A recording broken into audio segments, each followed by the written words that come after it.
버전 관리 시스템이란 뭘까요? 우리가 코드를 작성한다고 가정해 볼게요. AI는 단 1초 만에 멋진 코드를 짜주겠지만 우리에겐 그러한 능력은 없죠. 인공지능과 다르게 우리는 코드를 작성하고 고치고 작성하고 고치고를 반복하다가 최종적인 결과물을 만듭니다. 다시 말하면 우리는 코드에 변화를 만들어내면서 최종적인 결과물을 만들죠. 이때 이 변화를 버전이라고 불러요.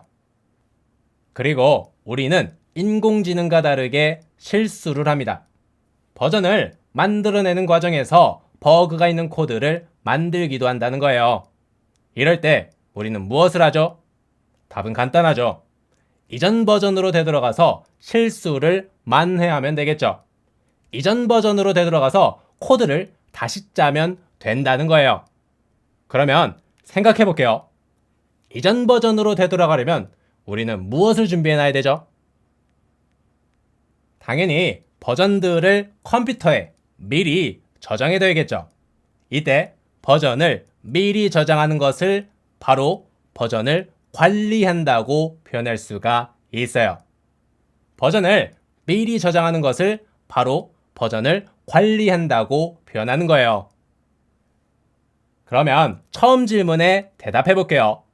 버전 관리 시스템이란 버전을 미리 저장해두고 필요에 따라 이전 버전으로 되돌릴 수 있도록 도와주는 시스템을 말해요.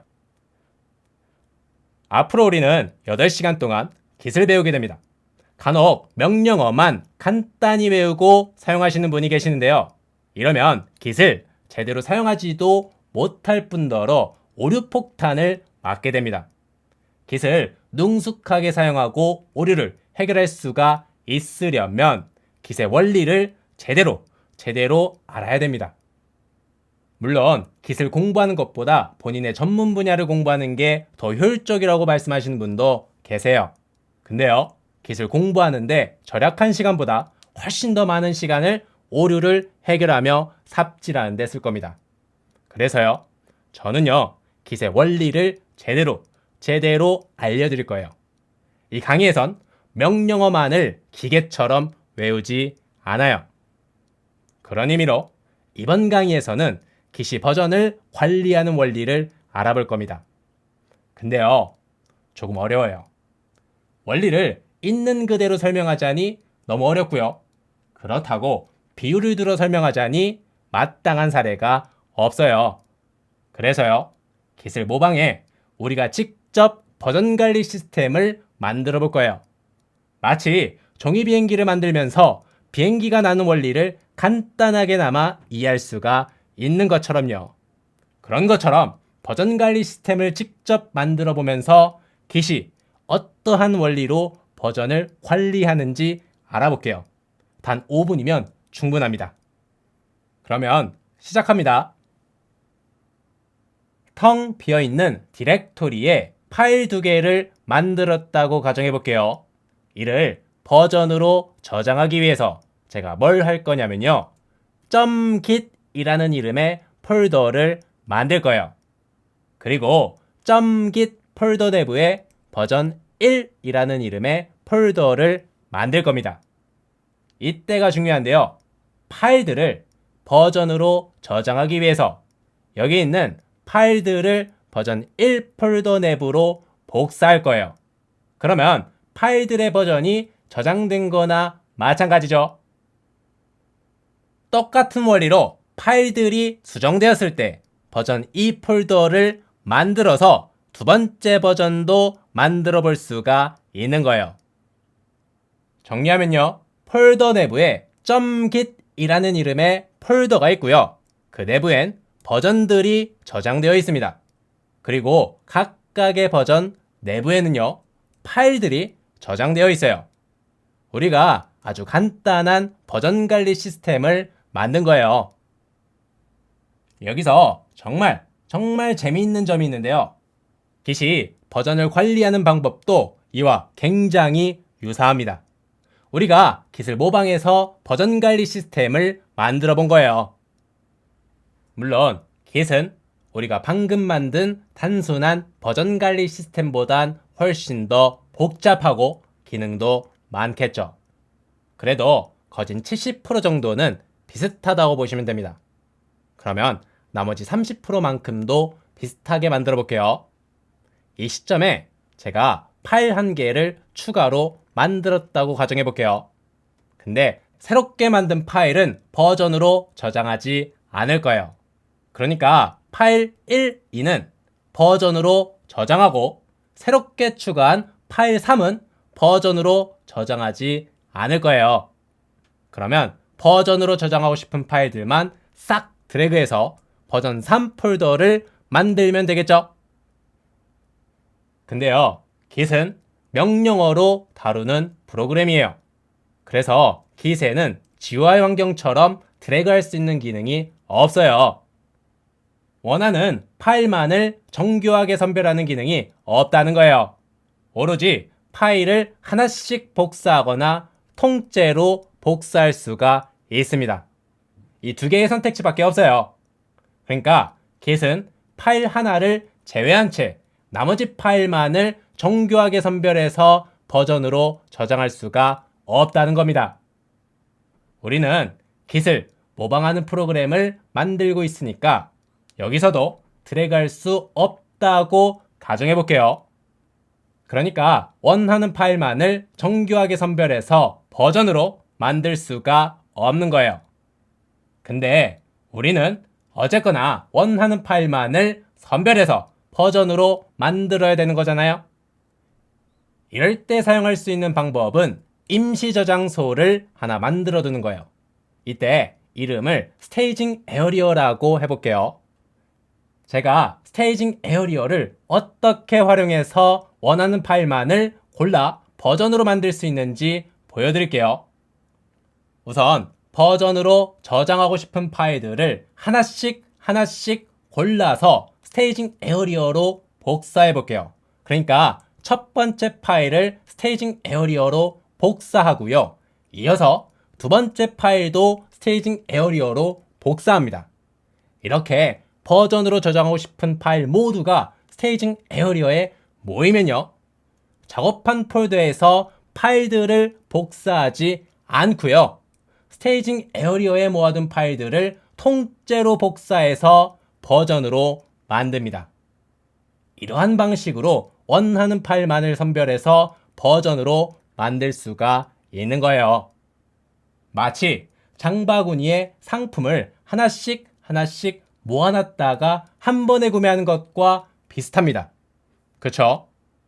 내친김에 버전과 스테이징 에어리어 간의 위계를 명확하게 구분하기 위해서 레포지토리라는 폴더를 만들어 버전들을 여기로 옮겨둘게요. 그러면 딱 이런 모양이 될 거예요. 여기서 파일 하나를 수정했다고 가정해 볼게요. 이를 버전으로 만들고 싶다면 이 파일을 스테이징 에어리어로 복사하면 되겠죠? 근데요, 이 파일은 이미 스테이징 에어리어에 있기 때문에 새롭게 생성되지는 않고 기존 파일을 덮었을 겁니다. 그죠? 이어서 스테이징 에어리어를 통째로 복사해서 버전으로 만들 수가 있는 거예요. 이렇게 스테이징 에어리어를 만들어서 보다 정교한 버전 관리 시스템을 만들어 봤습니다. 이러한 방식은 Git이랑 90% 정도는 유사해요. 감이 오나요?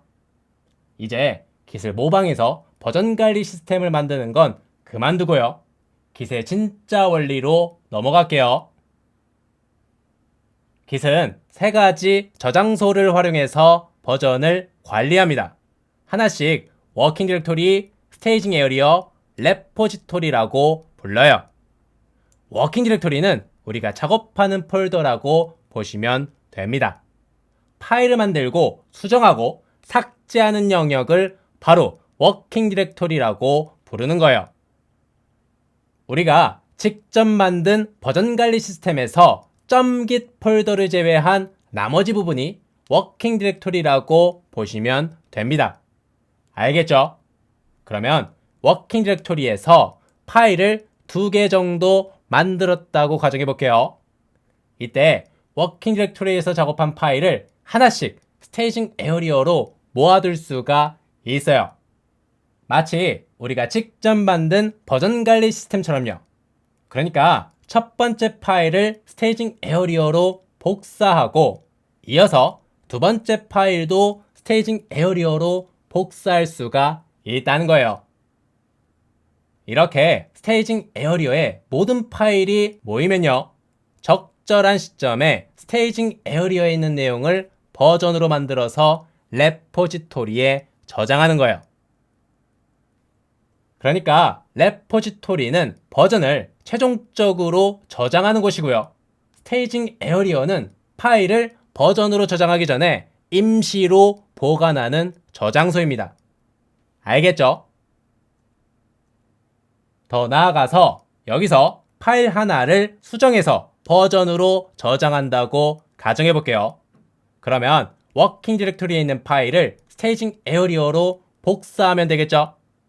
이때 해당 파일은 이미 스테이징 에어리어에 있어요. 그렇기 때문에 파일이 새롭게 생성되지는 않고요. 대신에 기존 파일을 덮어쓰겠죠. 그리고 적절한 시점에 스테이징 에어리어에 모아둔 파일들로 버전을 만들면 되는 거예요. 여기까지 하시면 Git이 버전을 관리하는 방법을 98% 정도는 이해하신 겁니다. 나머지 2%는 사실 알 필요가 없어요. 이 정도까지만 알아도 충분합니다. 그러면 강의를 마치기 전에 마지막으로 하나만 더 알아볼게요.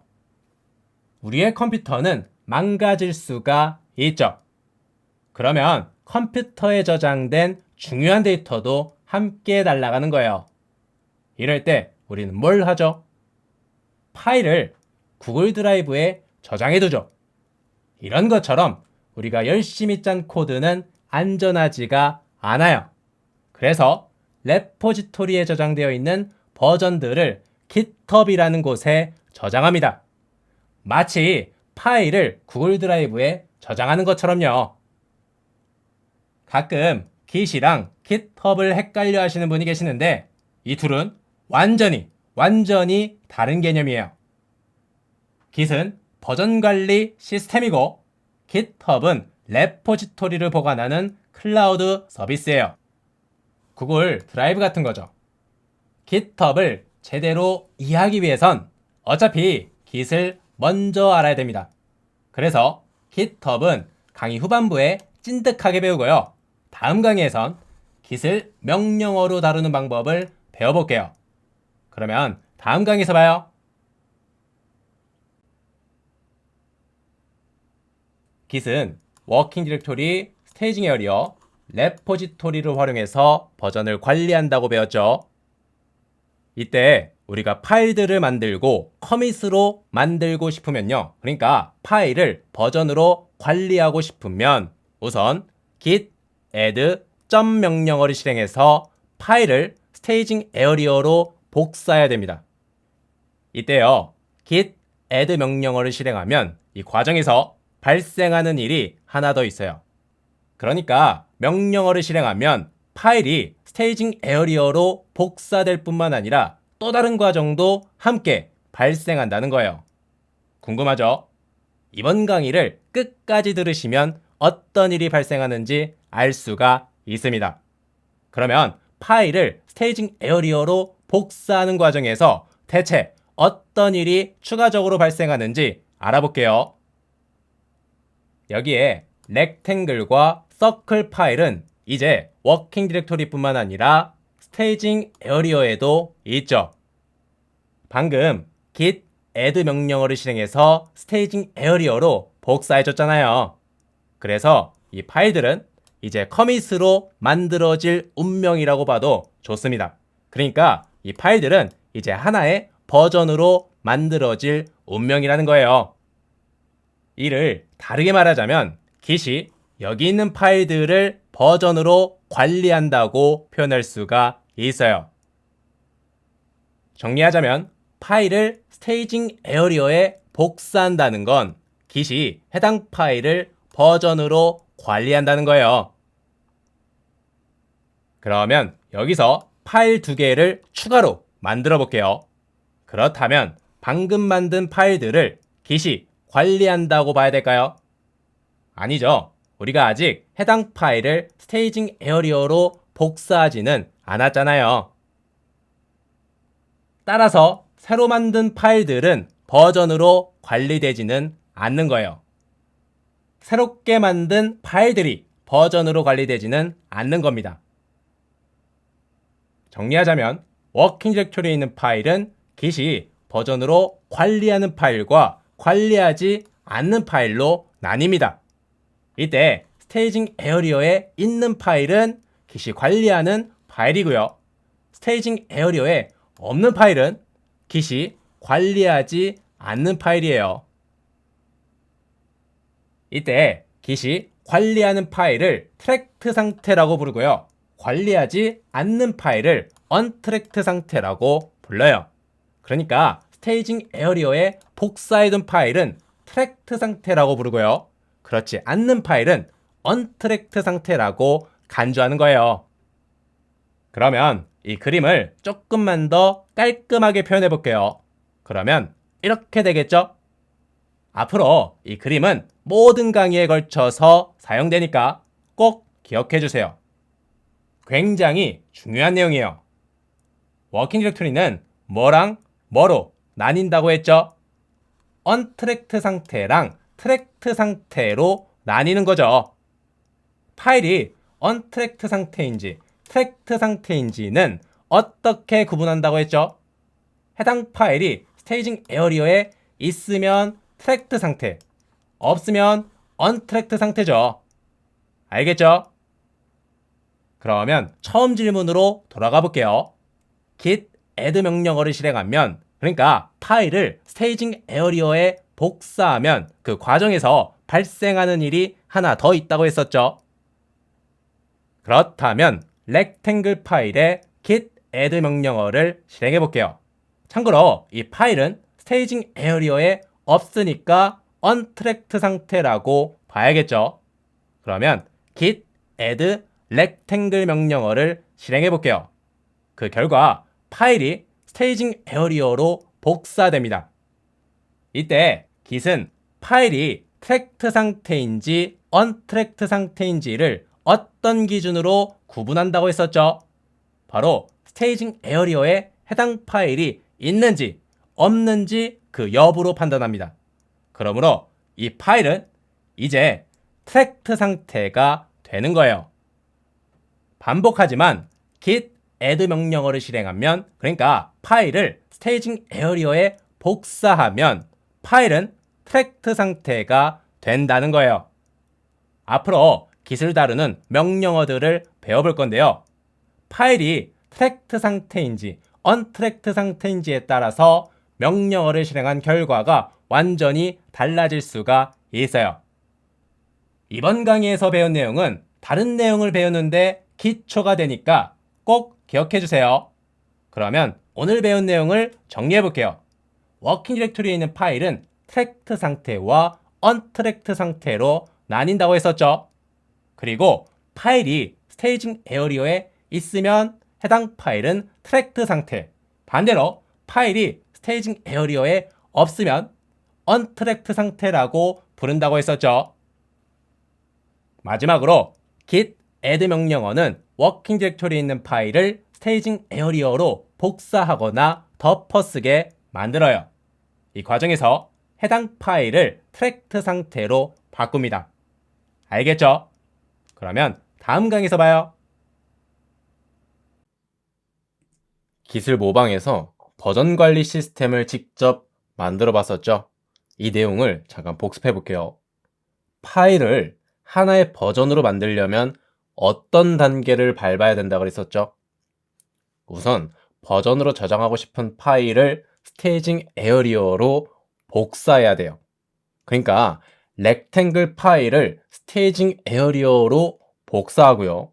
스테이징 에어리어를 통째로 복사해서 버전으로 만드는 거예요. 여기서 렉탱글 파일을 수정했다고 가정해 볼게요. 이를 버전으로 만들고 싶다면 렉탱글 파일이 스테이징 에어리어에 있는 파일을 덮어 씌우게 만들면 되겠죠. 그리고 스테이징 에어리어를 통째로 복사해서 버전으로 만들면 됩니다. 이런 식으로 버전 3 또한 만들 수가 있을 거예요. 여기까지가 우리가 만든 버전 관리 시스템의 전부예요. 이번 시간에는 여기서 조금만 더 발전시켜서요. 워킹 디렉터리와 스테이징 에어리어를 이전 버전의 상태로 되돌리는 방법을 배워볼게요. 예를 들어 워킹 디렉터리와 스테이징 에어리어가 버전 3의 상태인데요. 버전 2로 되돌리고 싶은 거예요. 이때는요, 버전 1을 통째로 복사해서 워킹 디렉터리와 스테이징 에어리어를 덮어 씌우면 될 겁니다. 그러면 워킹 디렉터리와 스테이징 에어리어는 버전 2의 상태가 되겠죠. 별거 없죠. 같은 원리로 버전 1로 되돌리고 싶으면 버전 1 폴더가 워킹 디렉터리와 스테이징 에어리어를 덮어쓰게 만들면 되는 거예요. 그러면 워킹 디렉터리와 스테이징 에어리어는 버전 1의 상태가 되겠죠. 바로 이런 방법으로 워킹 디렉터리와 스테이징 에어리어를 이전 상태로 되돌릴 수가 있는 겁니다. 근데요, 이러한 방법의 문제점은 뭘까요?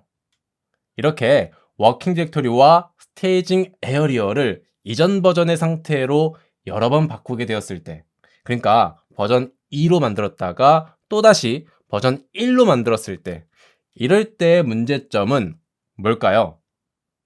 바로 워킹 디렉터리와 스테이징 에어리어가 어떤 버전의 상태인지 직관적으로 알기가 어렵다는 거죠. 그러니까 워킹 디렉터리와 스테이징 에어리어가 버전 3인지 2인지 1인지를 알기가 어렵다는 겁니다. 물론 지금 파일이 한 개뿐이라 워킹 디렉터리와 스테이징 에어리어의 상태가 버전 3인지 2인지를 쉽게 알 수가 있는데요. 만약 파일이 수백 개로 늘어난다면 이를 알기가 어렵겠죠. 이전 버전의 상태로 얼마든지 되돌릴 수는 있지만 지금이 어떤 버전의 상태인지 헷갈리는 순간이 온다는 겁니다. 이럴 때 사용할 수 있는 방법은요, 바로 워킹 디렉터리와 스테이징 에어리어가 어떤 버전의 상태로 있는지 표시해 두는 거예요. 표시해 두는 방법으로는 워킹 디렉터리와 스테이징 에어리어가 버전 3의 상태로 있을 땐 버전 3 폴더에 표기를 남겨두고요. 버전 2의 상태로 있을 땐 버전 2에 표기를 남겨두는 거예요. 그러니까 워킹 디렉터리와 스테이징 에어리어가 이러한 상태다 라고 표기를 남겨두는 겁니다. 생각보다 간단하지만 매우 강력한 방법이죠. 정리하면요, 현재 워킹 디렉터리와 스테이징 에어리어가 버전 3의 상태라면 버전 3에 표기를 남겨두고요. 만약 워킹 디렉터리와 스테이징 에어리어를 버전 2의 상태로 되돌리고 싶으면요, 표기를 버전 3에서 버전 2로 옮겨둡니다. 그리고 버전 2 폴더가 워킹 디렉터리와 스테이징 에어리어를 덮어쓰게 만들어서요, 워킹 디렉터리와 스테이징 에어리어를 버전 2의 상태로 만드는 겁니다. 똑같은 원리로 워킹 디렉터리와 스테이징 에어리어를 버전 1의 상태로 만들고 싶으면요, 표기를 버전 2에서 버전 1로 옮기고요, 버전 1을 통째로 복사해서 워킹 디렉터리와 스테이징 에어리어를 덮어쓰게 만들어요. 그러면 워킹 디렉터리와 스테이징 에어리어는 버전 1의 상태가 되겠죠. 무슨 원리인지 감이 오죠? 바로 이런 방법으로 워킹 디렉터리와 스테이징 에어리어를 이전 버전의 상태로 되돌릴 수가 있을 뿐더러 지금이 정확히 어떤 버전의 상태인지를 직관적으로 알 수가 있는 거예요. 그러면 새 저장소 그림으로 넘어가 볼게요. 여기서도 마찬가지로 워킹 디렉터리와 스테이징 에어리어의 상태가 어떤 버전, 어떤 커밋인지를 직관적으로 알기 위해서요, 커밋에 표기를 남겨둡니다. 표기를 남겨둬요. 이때 이 표기를 유식한 표현으로 헤드라고 불러요. 뭐라고요? 헤드다. 그리고 지금의 상황을 헤드가 이 커밋을 가리키고 있다라고 표현합니다. 여기서 정말 재미있는 점이 있는데요. 헤드를 이렇게 다른 커밋을 가리키게 만들 수가 있어요. 이때 워킹 디렉토리와 스테이징 에어리어의 상태도 덩달아 헤드가 새롭게 가리키는 커밋의 상태로 바뀌게 됩니다. 워킹 디렉토리와 스테이징 에어리어의 상태도 덩달아 헤드가 새롭게 가리키는 커밋의 상태로 바뀌게 되는 거예요. 굳이 정확하게 표현하자면 워킹 디렉토리의 트랙드 영역과 스테이징 에어리어가 헤드가 새롭게 가리키는 커밋의 상태로 바뀌게 되는 거죠. 언트랙드 상태는 기시 관리하지 않으니까요. 같은 원리로 헤드가 이 커밋을 가리키게 만들면 워킹 디렉토리와 스테이징 에어리어는 이 커밋의 상태로 바뀌게 되는 거예요. 헤드가 다시 원래의 커밋을 가리키게 되면 워킹 디렉토리와 스테이징 에어리어는 원래의 커밋 상태로 바뀌게 되겠죠. 무슨 원리인지 감이 오죠? 그러면 커밋을 하나도 만들지 않는 상태로 되돌려서요.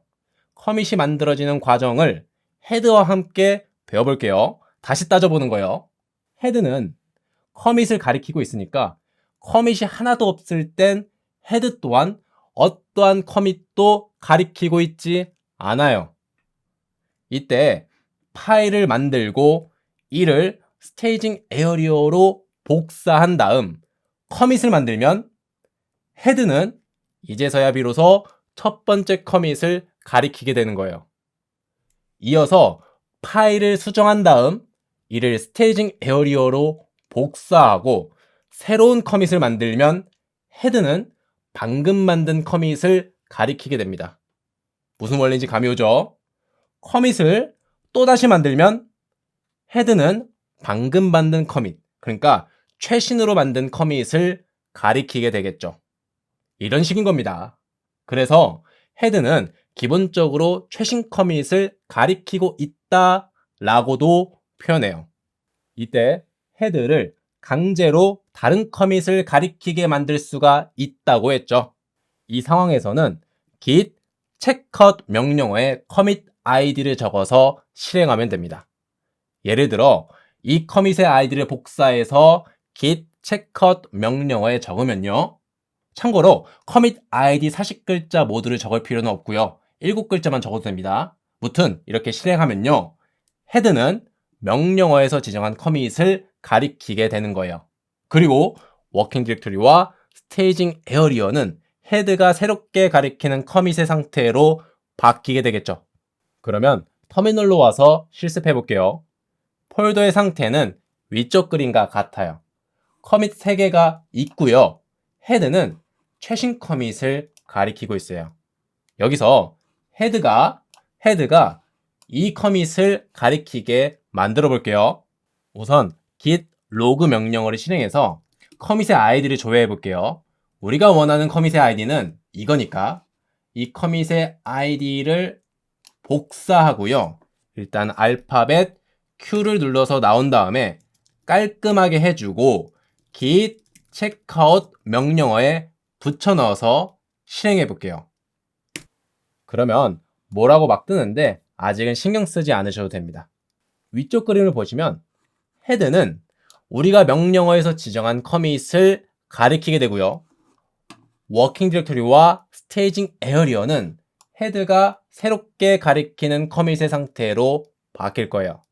이렇게 헤드와 체크아웃 명령어에 대해서 배워봤어요.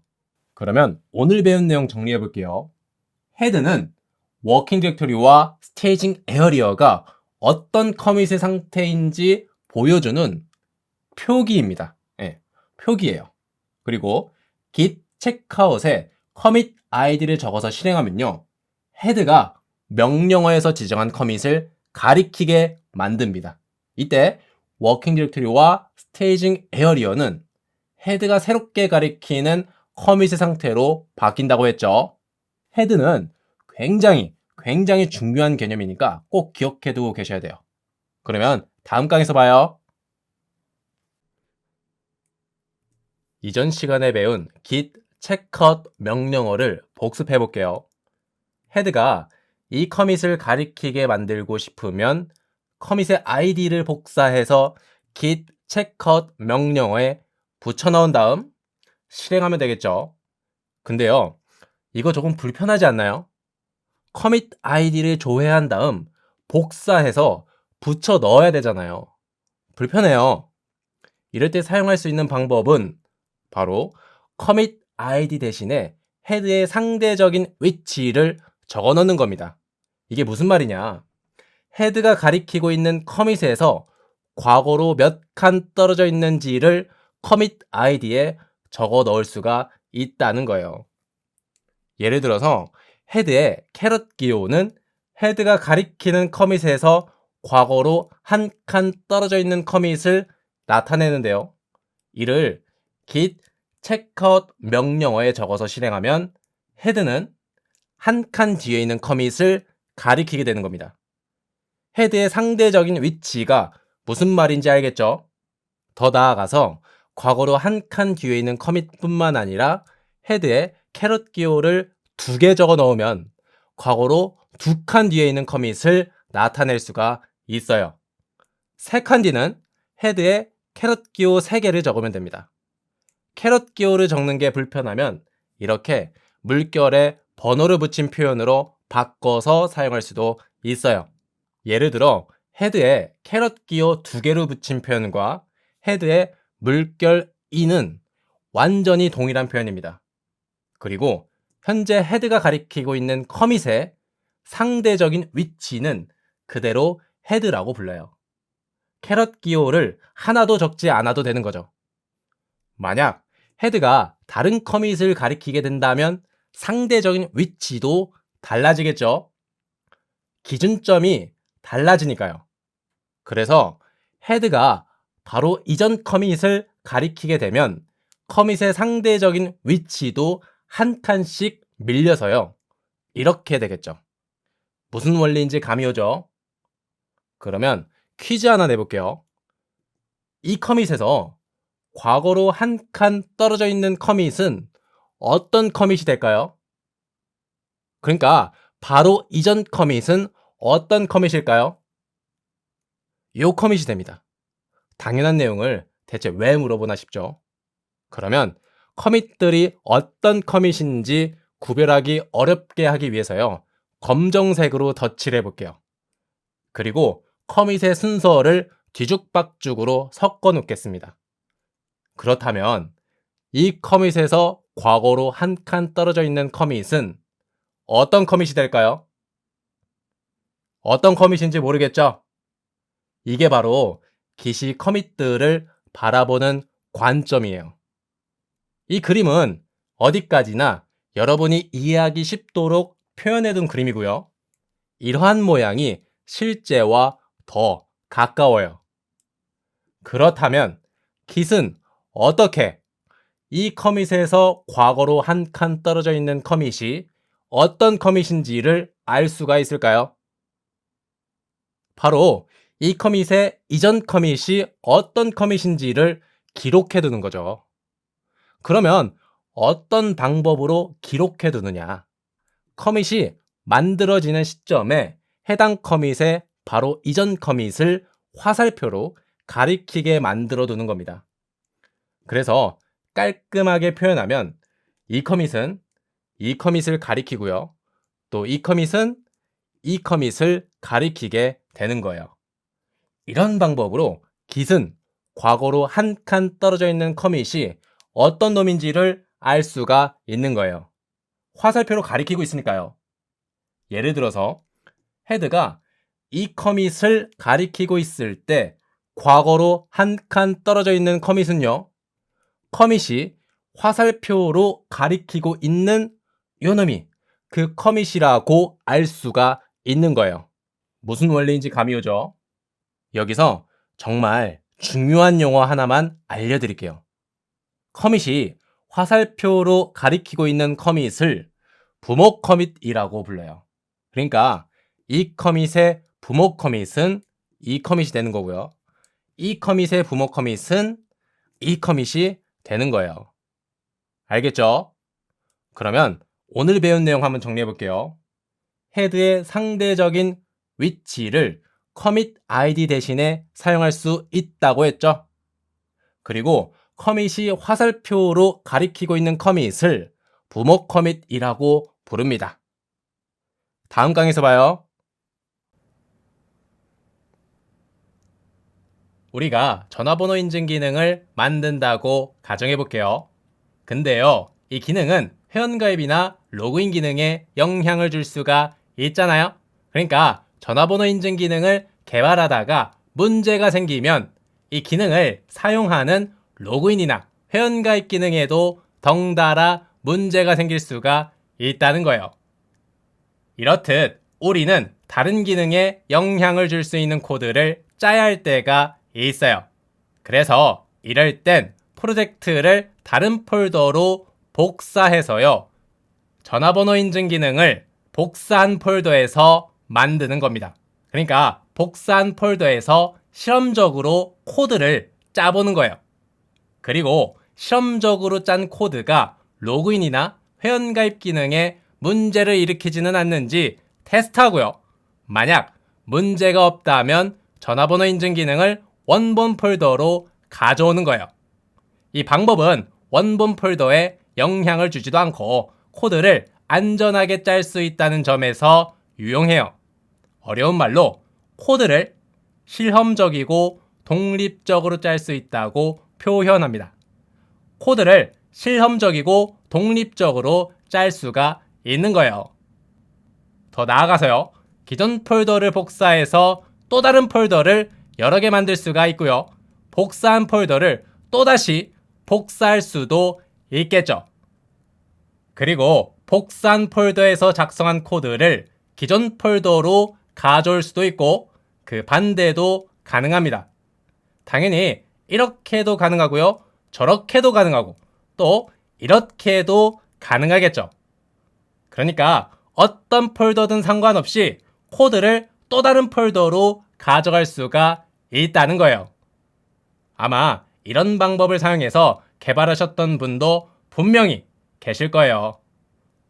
부끄럽지만 저도 이런 방법을 사용한 적이 있어요. 쉽게 생각해 볼 수가 있는 방법이고 꽤나 유용하잖아요. 근데 이러한 방법을 사용했을 때 그 문제점은 뭘까요? 바로 용량을 너무나 많이 차지한다는 거죠. 그리고 수정한 내용을 일일이 가져오는 게 번거롭습니다. 예를 들어 복사된 폴더에서 파일 100만 개를 수정했다고 가정해 보는 거예요. 그러면 우리는 수정한 부분 모두를 일일이 직접 원본 폴더로 가져와야 돼요. 굉장히 번거롭지 않나요? 아니, 가능하지도 않겠죠? 언제 100만 개를 일일이 가져올 수가 있겠어요? 근데요, 정말 다행히도 이러한 문제는 브랜치라는 걸로 해결할 수가 있습니다. 그러면 브랜치가 대체 뭐냐? 브랜치는 폴더와 비슷한 개념이라고 봐주세요. 우리는 브랜치에서 실험적이고 독립적으로 코드를 작성할 수가 있고요. 여기서 개발한 내용을 원본 브랜치로 아주 쉽게 가져갈 수가 있어요. 그러니까 폴더와 브랜치를 비교하면요.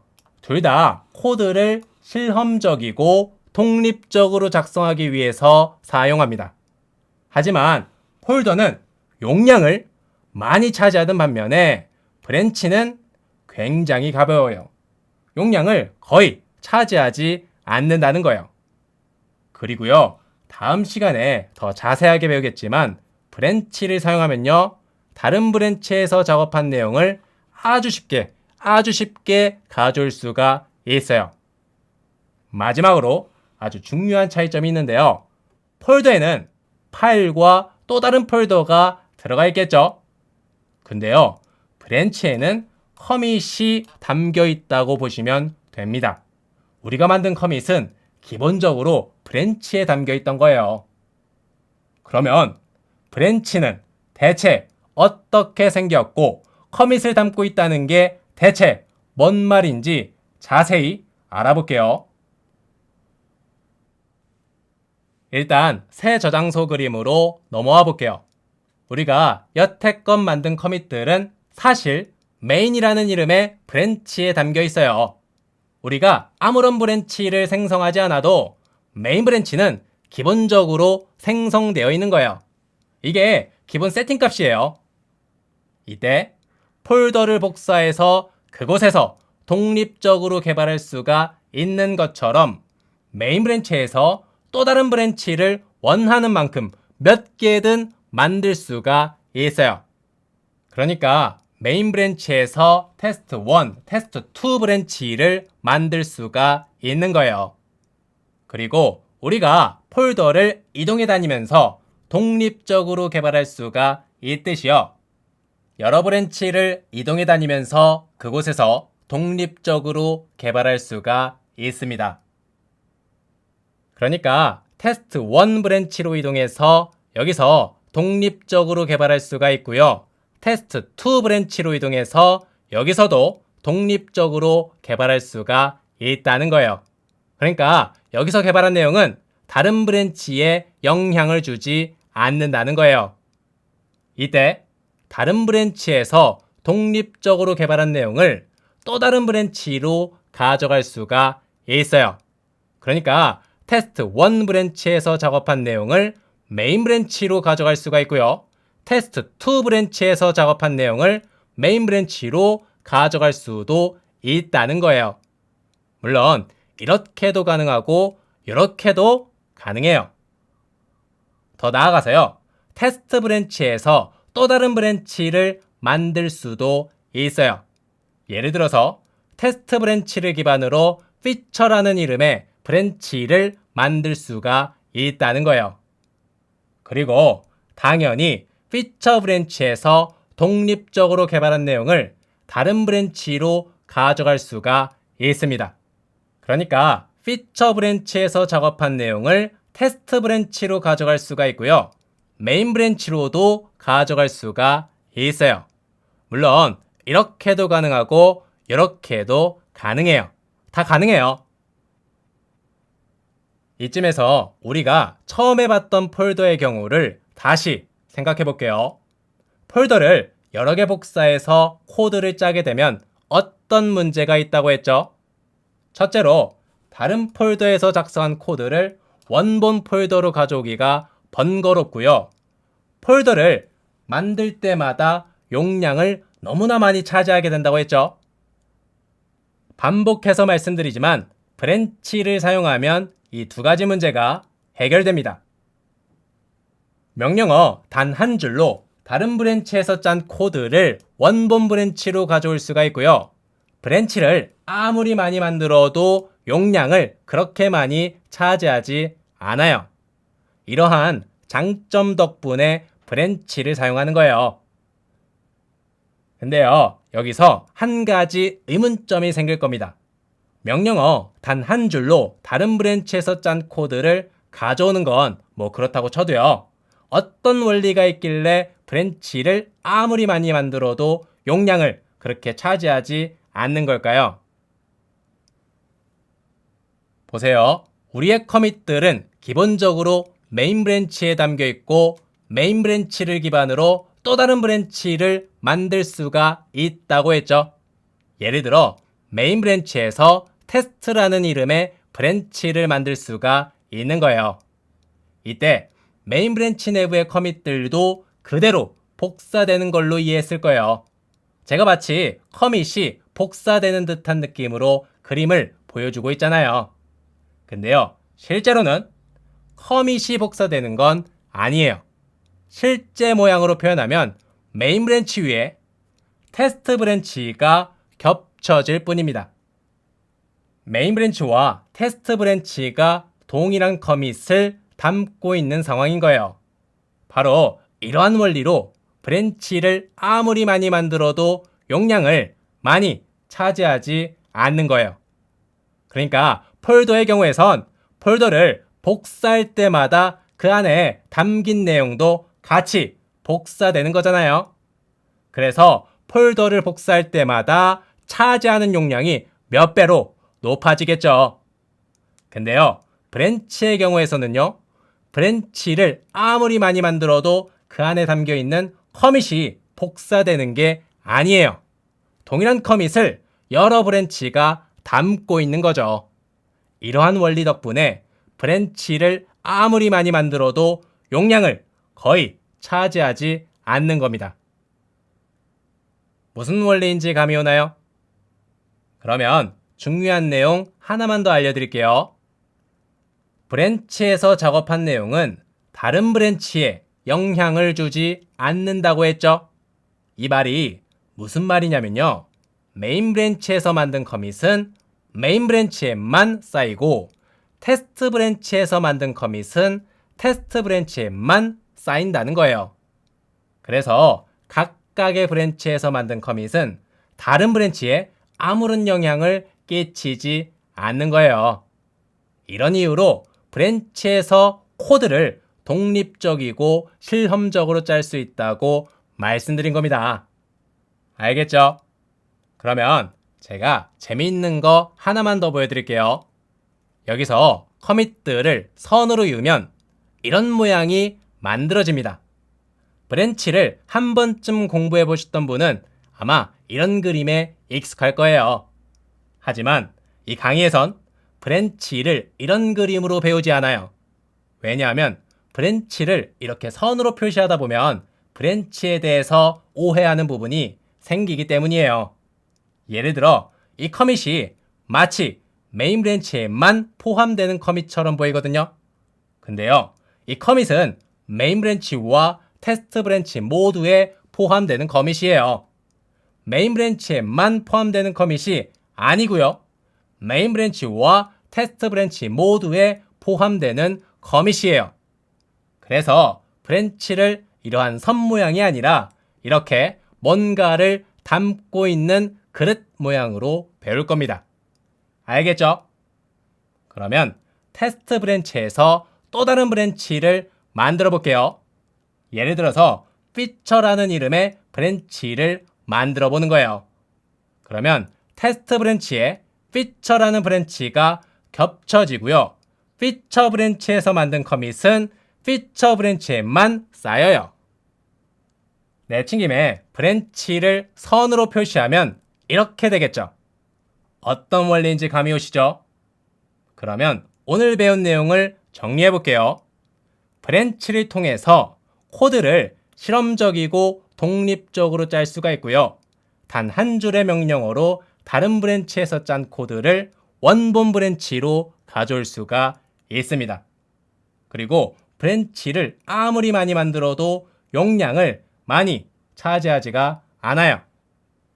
이러한 장점 덕분에 브랜치를 기세 꽃이라고 불러요. 꽃이에요. 브랜치를 이해하면 지금보다는 100배는 더 효율적으로 개발할 수가 있을 겁니다.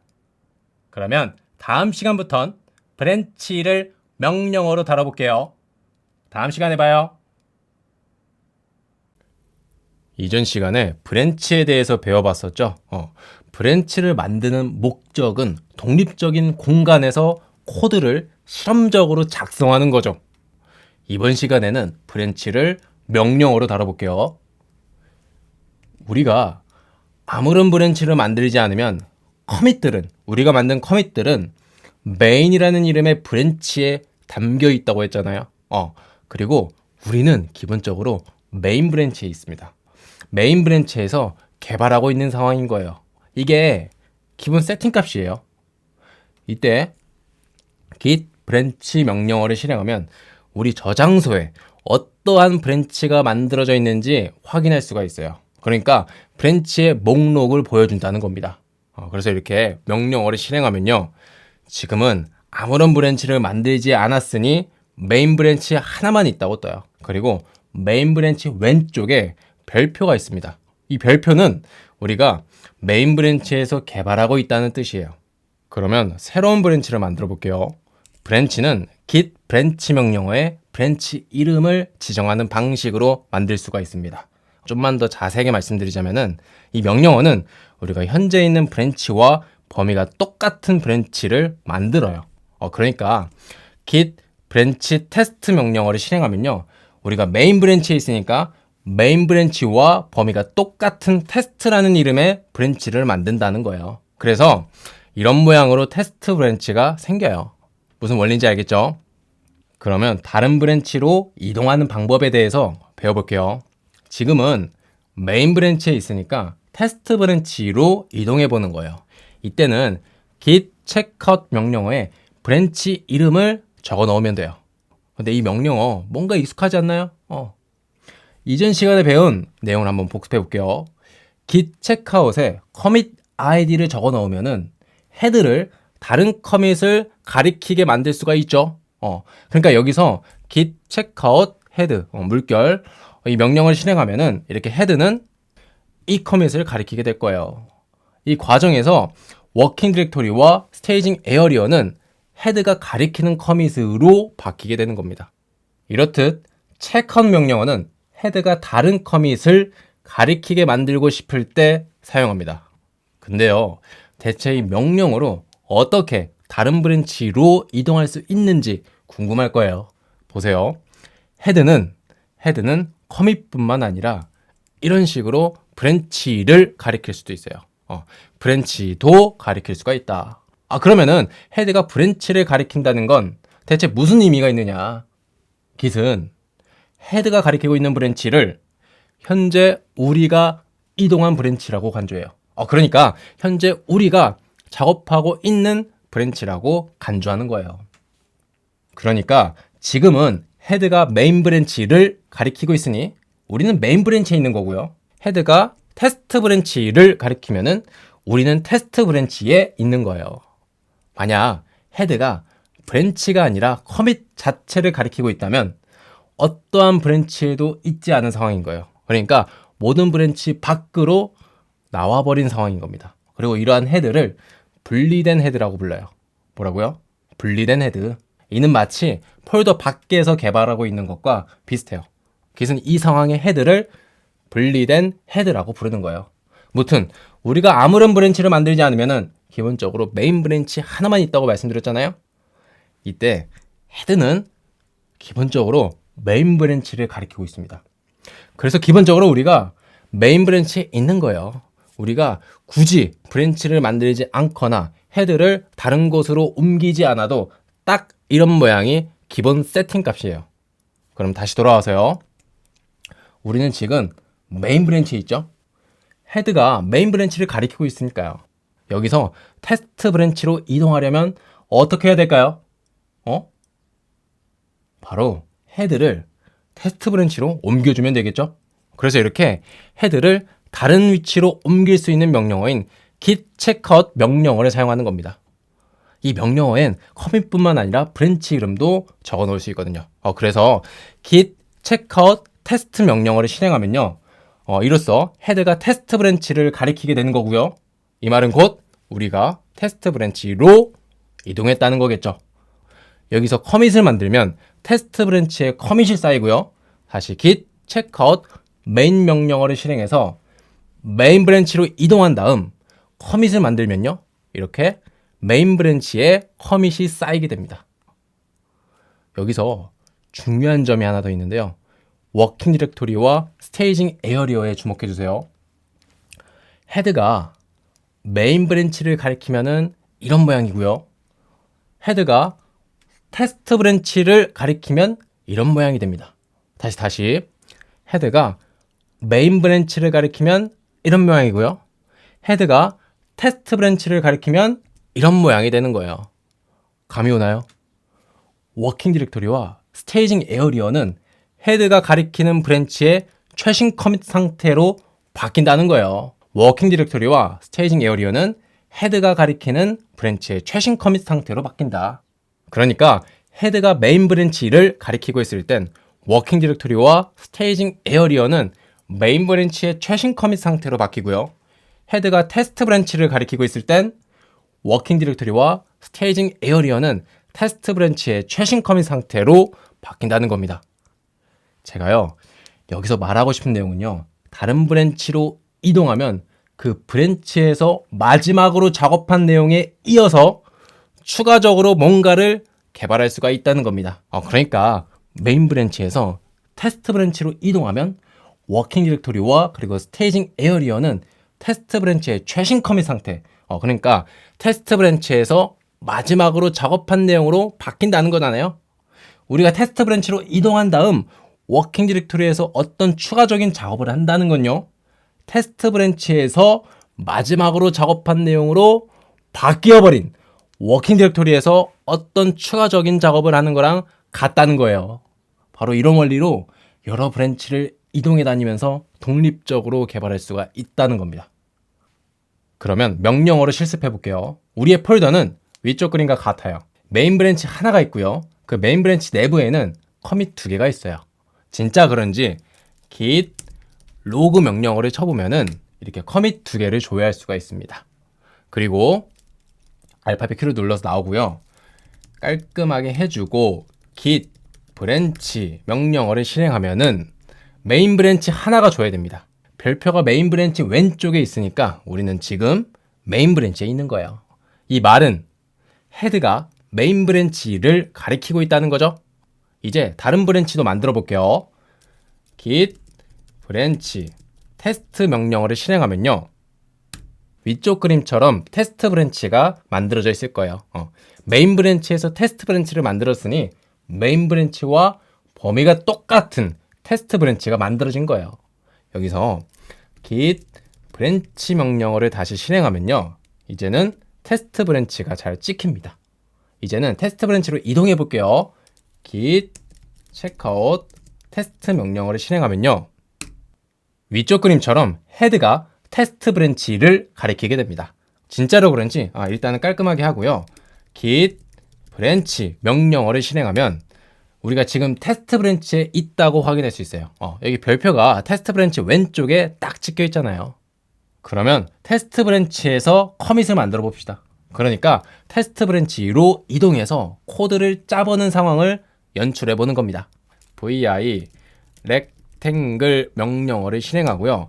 알파벳 i를 누른 다음에 여기서 blue라고 적어줍시다. blue라고 적어주는 거고요. 그리고 콜론 WQ 느낌표를 눌러서 저장하고 나올게요. 그러면 렉탱글 파일에 blue가 추가되었습니다.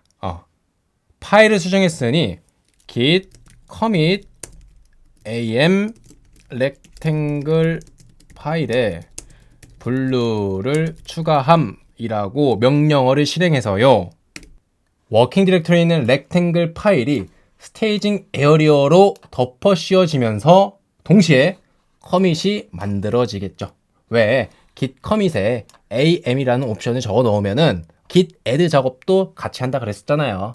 물론 메시지도 같이 입력할 수가 있고요. 그죠?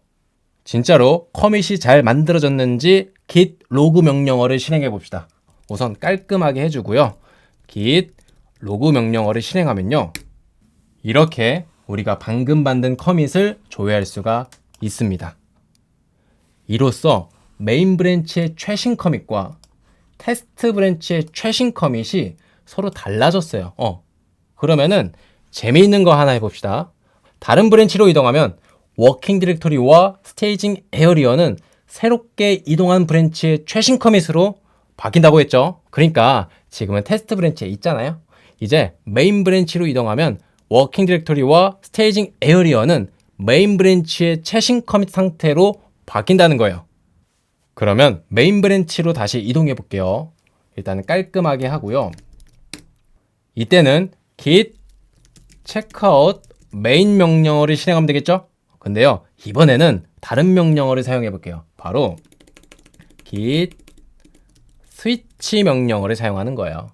브랜치를 이동하는 관점에서 봤을 때 이 둘은 동일한 방식으로 작동해요. 그래서 이 둘 중 아무거나 사용해도 괜찮습니다. 그러면은 git switch 메인 명령어를 실행해서 메인 브랜치로 이동해 볼게요. 그러면 헤드는 위쪽 그림처럼 메인 브랜치를 가리키게 되고요. 워킹 디렉토리와 스테이징 에어리어의 내용이 메인 브랜치의 최신 커밋 상태로 변경됩니다. 진짜 그런지 파일에서 한번 확인해 볼게요.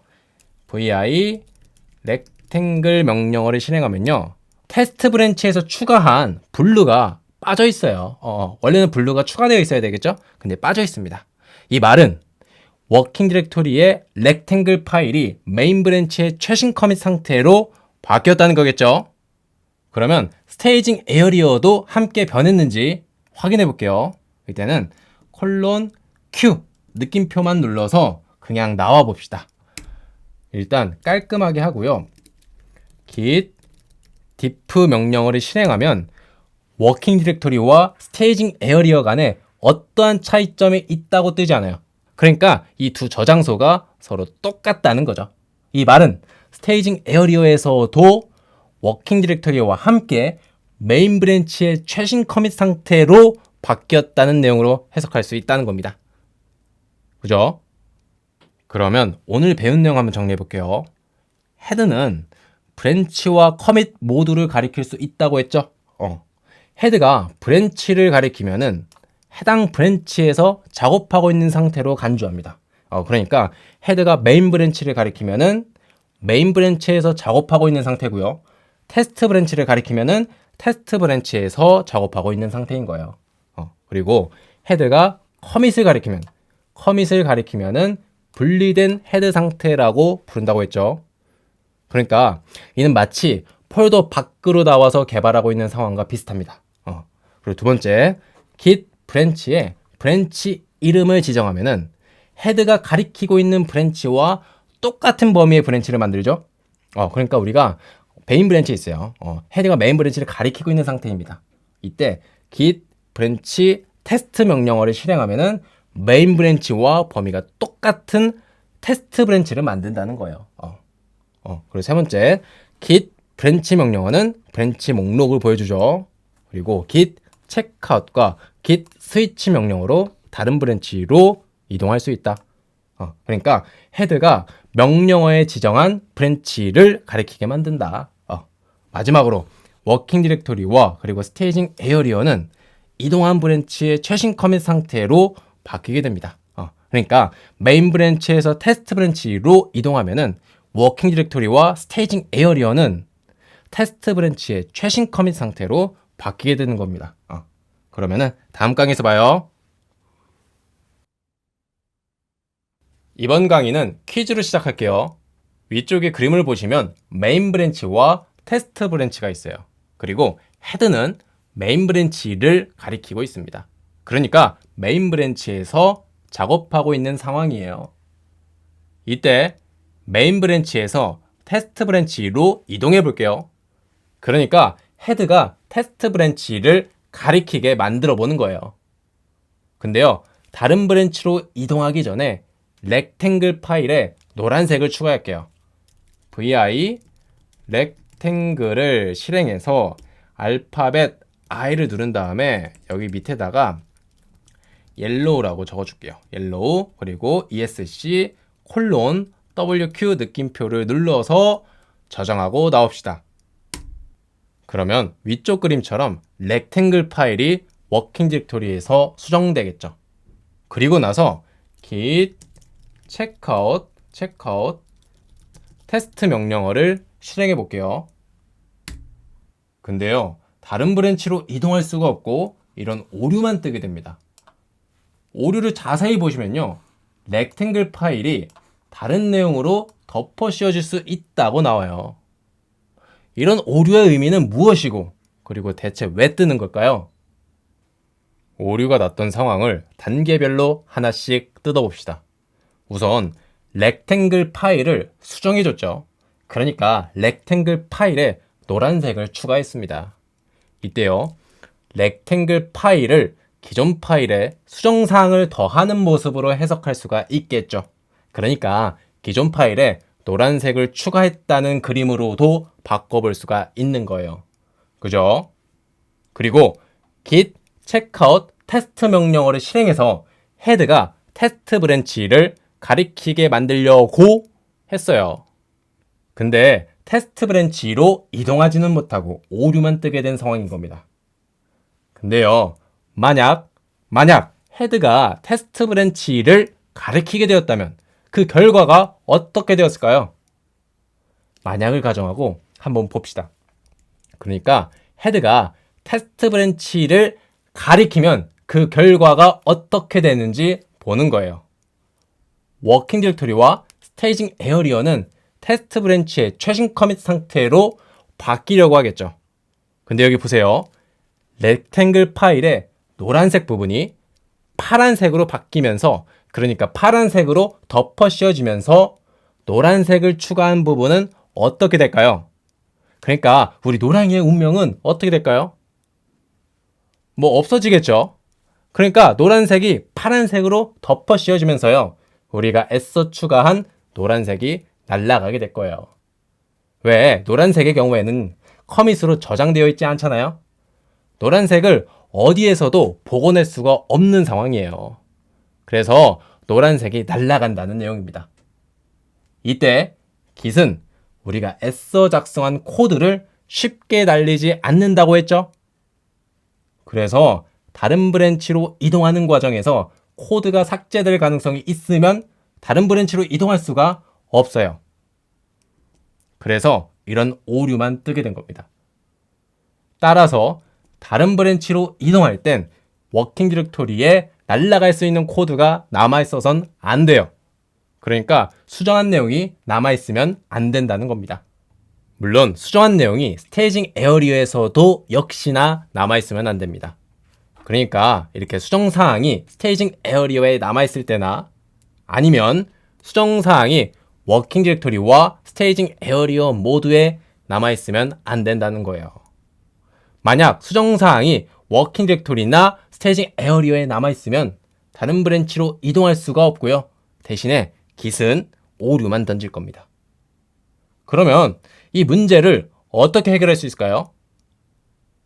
수정한 내용을 커밋으로 만들어주면 되겠죠? 그러면 노란색이 커밋으로 보존될 거고요. 설령 노란색이 파란색으로 덮어 씌워지더라도 노란색이 사라질 가능성은 없는 겁니다. 커밋으로 보존되어 있으니 워킹 디렉토리에서 날아가더라도 커밋에서 복원하면 됩니다. 그러면 노란색을 커밋으로 저장해 볼게요. 다시 처음의 상태로 되돌려서요, 워킹 디렉토리에만 수정사항이 있었던 상황이죠. 여기서 git add rectangle 명령어를 실행하면 수정한 내용이 스테이징 에어리어를 덮었을 거고요. git commit 명령어를 실행하면 우리가 방금 수정한 내용이 커밋으로 만들어집니다. 그래서 다른 브랜치로 이동해도 코드가 삭제될 가능성은 없어졌어요. 수정한 내용이 커밋으로 보존되니까요. 바로 이런 방법으로 문제를 해결할 수가 있는 겁니다. 이제 다른 브랜치로 이동할 수가 있는 거예요. 애초에 이 그림은 기존 내용과 수정한 내용을 쪼개서 본 그림이니까요. 다시 합쳐보면 이렇게 되겠죠. 이때 워킹 디렉토리와 스테이징 에어리어 그리고 최신 커밋에 주목해 주세요. 지금 워킹 디렉토리와 스테이징 에어리어 그리고 최신 커밋의 내용이 서로 똑같아요. 정확히는 워킹 디렉토리의 트랙트 상태와 스테이징 에어리어 그리고 최신 커밋이 모두 똑같은 상태가 된 겁니다. 이때 워킹 디렉토리의 언트랙트 상태는 비어있고 이 세 부분이 서로 똑같은 상황을 바로 워킹 디렉토리가 클린하다고 표현합니다. 워킹 디렉토리의 언트랙트 상태는 비어있고 세 부분이 서로 똑같은 상황을 워킹 디렉토리가 클린하다고 표현하는 거예요. 제가 이번 강의를 통틀어서 말씀드리고 싶은 내용은 바로 워킹 디렉토리가 클린한 상황에서만 다른 브랜치로 이동하라는 거예요. 워킹 디렉토리가 클린한 상황에서만 다른 브랜치로 이동이라. 알겠죠? 이제 워킹 디렉토리가 클린하니까 다른 브랜치로 이동해 봅시다. git checkout test 명령어를 실행하면 문제없이 다른 브랜치로 이동할 수가 있어요. 그러니까 헤드는 테스트 브랜치를 가리키고 워킹 디렉토리와 스테이징 에어리어는 테스트 브랜치의 최신 커밋 상태로 바뀐다는 거예요. 그러면 오늘 배운 내용을 한번 정리해 볼게요. 워킹 디렉토리의 언트랙트 상태는 비어있고 워킹 디렉토리의 트랙트 상태와 스테이징 에어리어, 최신 커밋이 모두 똑같은 상태를 워킹 디렉토리가 클린하다고 표현한다 했었죠. 두 번째로 다른 브랜치로 이동하는 경우에는요, 워킹 디렉토리를 클린하게 만들어야 됩니다. 다음 강의에서 봐요. 이전 시간에 배운 checkout 명령어를 복습해 볼게요. 여기서 git checkout head에 캐럿 기호를 적어서 실행하면 head는 과거로 한 칸 떨어져 있는 커밋을 가리키게 됩니다. 근데요, 커밋들은 사실 메인 브랜치에 담겨 있다고 했었죠. 그리고 헤드는 기본적으로 메인 브랜치를 가리키고 있어요. 그렇다면 여기서 git checkout head에 캐럿 기호를 적어서 실행하면 헤드는 어떤 커밋을 가리키게 될까요? 1분만 옛날 이야기를 해볼게요. 우리 초등학생 때 운동장에서 아침조에 들었었잖아요. 교단에서 교장 선생님이 말씀하시고 우리는 그 앞에 반별로 서서 교장 선생님의 말씀을 들어야만 했어요. 이거 정말 싫었는데 지금까지도 아침조회가 있는지는 모르겠네요. 무튼 일반 학생이 맨 왼쪽에 1열로 서고 그 오른쪽엔 2반 학생이 그 오른쪽엔 3반, 4반, 5반 뭐 이런 식으로 1열로 서서 조회를 들었죠. 이렇게 8반까지 있다고 가정해 볼게요. 그렇다면 이 학생은 몇 반인지 어떻게 알 수가 있을까요? 뭐 왼쪽부터 하나씩 세면 되겠죠. 이렇게 1반, 2반, 3반, 4반, 5반이라고 알 수가 있는 거예요. 근데요, 이렇게 하나씩 세는 방법 말고요, 보다 확실한 방법이 있습니다. 바로 모든 학생들에게 모자를 씌워주는 거예요. 본인이 몇 반인지 알려주는 모자를 씌워주는 거예요. 그러면 이 학생이 몇 반인지를 쉽게 알 수가 있겠죠? 근데요, 훨씬 더 효율적인 방법이 있습니다. 그게 뭐냐면 맨 앞에 선 학생들에게만 모자를 씌워주는 거예요.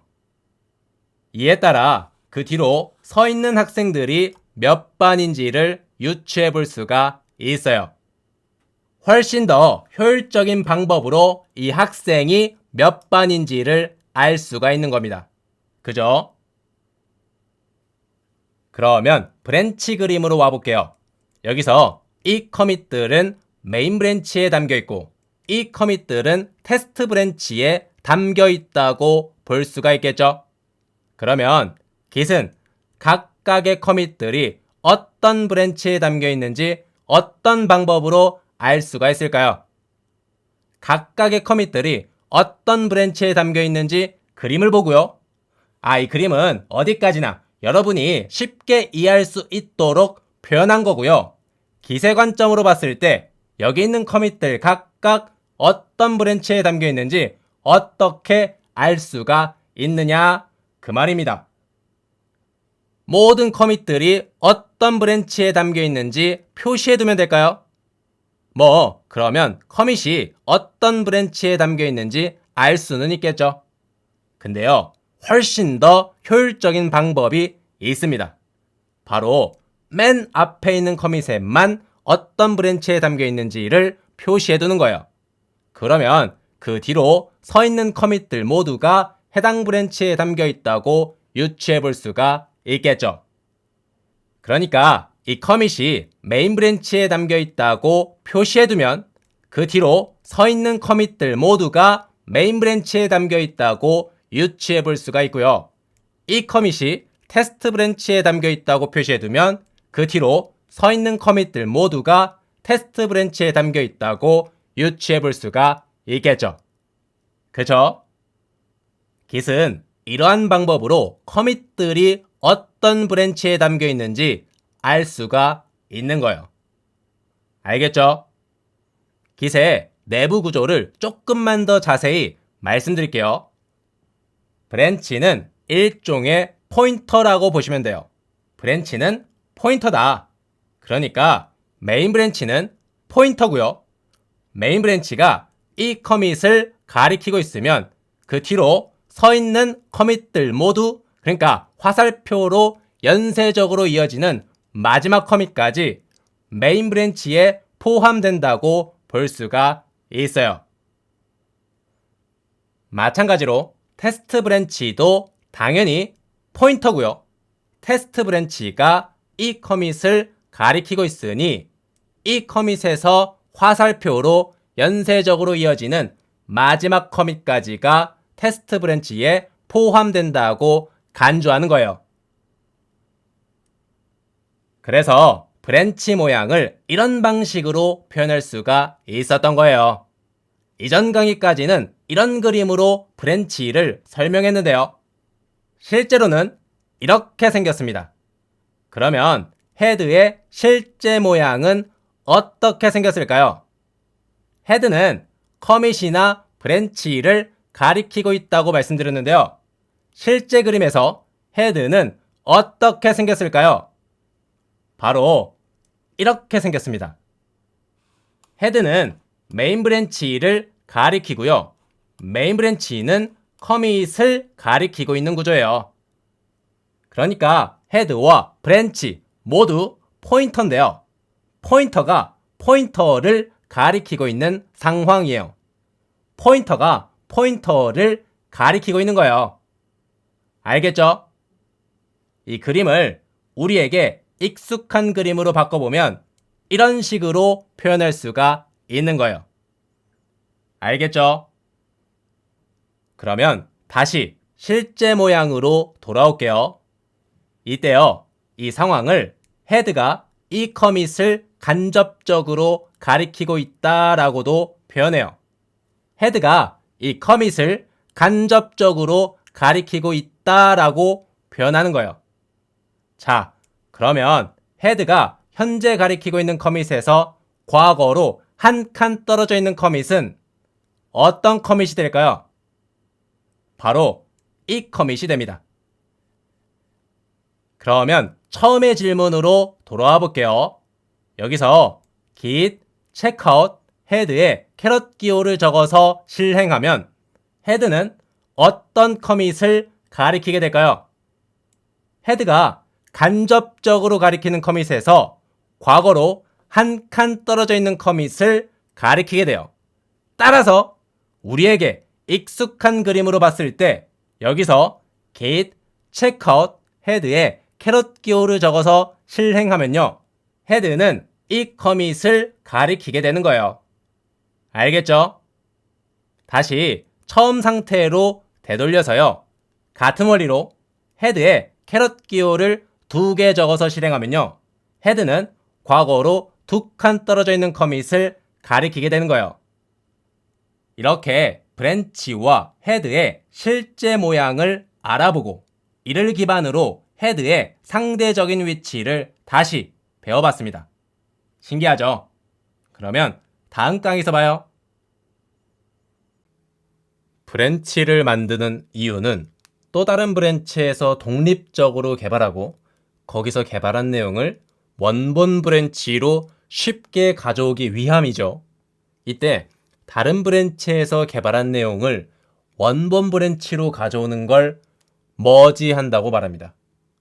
예를 들어 메인 브랜치가 테스트 브랜치를 머지한다는 것은 테스트 브랜치에서 개발한 내용을 메인 브랜치로 가져온다는 거예요. 이쯤에서 잠깐 다른 이야기를 해볼게요. 여기에 메인 브랜치와 테스트 브랜치가 있다고 가정해 볼게요. 여기서 커밋들을 선으로 쭉 이은 그림을 바로 커밋 히스토리라고 부르거든요. 뭐라고요? 커밋 히스토리다. 여기 있는 커밋 히스토리를 보면 메인 브랜치와 테스트 브랜치가 서로 갈라지는 부분이 있어요. 이 갈라지는 부분의 커밋을 바로 베이스라고 불러요. 뭐라고요? 베이스다. 그러니까 여기선 이 부분이 베이스, 여기선 이 부분이 베이스, 또 여기선 이 부분이 베이스, 그리고 마지막으로 여기선 이 부분이 베이스가 되는 거예요. 그림을 보다 자세히 해석하면요. 베이스를 기준으로 메인 브랜치의 커밋이 있을 수도 있고 없을 수도 있어요. 그리고 테스트 브랜치의 경우에도 베이스를 기준으로 커밋이 있을 수도 있고 없을 수도 있죠. 그래서 총 4가지 경우의 수가 만들어진 겁니다. 그러니까 메인 브랜치가 테스트 브랜치를 머지하는 경우 커밋 히스토리의 모양은 여기 있는 4가지 중 하나가 되는 거예요. 제가 이 그림으로 말하고 싶은 내용은요. 커밋 히스토리가 어떤 모양인지에 따라서 머지하는 방식이 달라진다는 거예요. 커밋 히스토리가 이러한 모양일 때 베이스 이후로 메인 브랜치와 테스트 브랜치 모두에 커밋이 있을 때 머지하면 이를 3웨이 머지라고 부르고요. 이러한 모양일 때 베이스 이후로 테스트 브랜치에만 커밋이 있을 때는 패스트 포워드 머지라고 부릅니다. 그리고 이러한 모양일 때, 그러니까 베이스 이후로 테스트 브랜치에 커밋이 없을 때는요. 아직은 비밀로 해두겠습니다. 이번 강의에서는 이러한 모양일 때 어떻게 머지할 수 있는지 알아볼게요. 그러니까 3웨이 머지를 알아보는 거예요. 여기에 메인 브랜치와 테스트 브랜치가 있어요. 베이스를 기준으로 메인 브랜치와 테스트 브랜치 모두에 커밋이 있는 상황이죠. 그러니까 커밋을 선으로 이어보면 이렇게 베이스 이후로 메인 브랜치와 테스트 브랜치 모두에 커밋이 있는 상황이에요. 여기서 테스트 브랜치에서 개발한 내용을 메인 브랜치로 가져와 볼게요. 반복해서 말씀드리지만 이를 메인 브랜치가 테스트 브랜치를 머지한다고 표현해요. 이때는요. git merge 명령어에 브랜치를 적어서 실행하면 됩니다. 이 명령어는 현재 체크아웃한 브랜치, 그러니까 헤드가 가리키고 있는 브랜치가 명령어에 지정한 브랜치를 머지한다는 거예요. 그러니까 명령어에 지정한 브랜치에서 개발한 내용을 헤드가 가리키고 있는 브랜치로 가져온다는 겁니다. 예를 들어 git merge 테스트 명령어를 실행하면요. 지금은 헤드가 메인 브랜치를 가리키고 있으니 메인 브랜치가 테스트 브랜치를 머지한다는 겁니다. 그러니까 테스트 브랜치에서 개발한 내용을 메인 브랜치로 가져온다는 거겠죠. 그러면 명령어를 실행해 볼게요. git이 어떤 원리로 테스트 브랜치에서 개발한 내용을 메인 브랜치로 가져오는지 봅시다. 제일 먼저 git은 베이스와 테스트 브랜치의 최신 커밋 간의 차이점을 구하게 됩니다. 그 중간에 어떤 커밋이 있었는지는 중요하지 않아요. 오로지 베이스와 테스트 브랜치의 최신 커밋, 이 두 커밋 간의 차이점을 구해요. 근데 이 차이점이라는 거는 뭐죠? 이전 시간에 diff에 대해서 배워봤었죠. git diff 명령어로 두 커밋 간의 차이점을 구할 수 있다고 배워봤잖아요.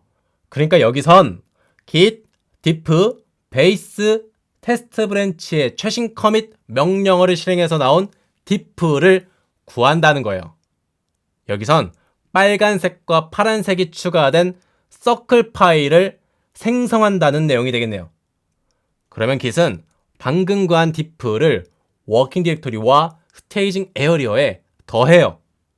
정확히는 워킹 디렉토리의 트랙트 상태와 스테이징 에어리어에 더합니다. 그러니까 워킹 디렉토리와 스테이징 에어리어에 빨간색과 파란색이 있는 서클 파일을 만든다는 내용이겠죠. 그리고 마지막으로 git은 스테이징 에어리어에 있는 내용을 커밋으로 만들어요. 지금은 메인 브랜치에 있으니 새롭게 만든 커밋은 당연히 메인 브랜치 안에 쌓이겠죠. 이때요. 커밋은 자신의 부모 커밋을 항상 가리키고 있다고 배웠었죠. 그러니까 커밋은 바로 이전 커밋을 가리키고요. 자신이 가리키고 있는 커밋을 부모 커밋이라고 부른다고 했잖아요. 그렇다면 이 커밋의 부모 커밋은 어떤 커밋이 될까요? 그러니까 이 커밋의 바로 이전 커밋은 어떤 커밋이 될까요? 메인 브랜치의 최신 커밋이 될까요? 아니면 테스트 브랜치의 최신 커밋이 될까요? 둘 다죠. 그래서 새롭게 만들어진 커밋은 메인 브랜치의 최신 커밋과 테스트 브랜치의 최신 커밋 모두를 가리키고 있는 거예요. 그러니까 이 두 커밋이 새롭게 만들어진 커밋의 부모가 되는 거예요. 그리고 이렇게 만들어진 커밋을 바로 머지 커밋이라고 부릅니다. 여기서 중요한데요. 브랜치의 범위는 최신 커밋에서 화살표로 연쇄적으로 이어지는 마지막 커밋까지거든요. 그러니까 머지 커밋이 메인 브랜치의 최신 커밋이니 머지 커밋에서 화살표로 이어지는 마지막 커밋까지 모두 메인 브랜치에 포함됩니다. 따라서 메인 브랜치의 범위는 이 부분까지가 되는 거예요.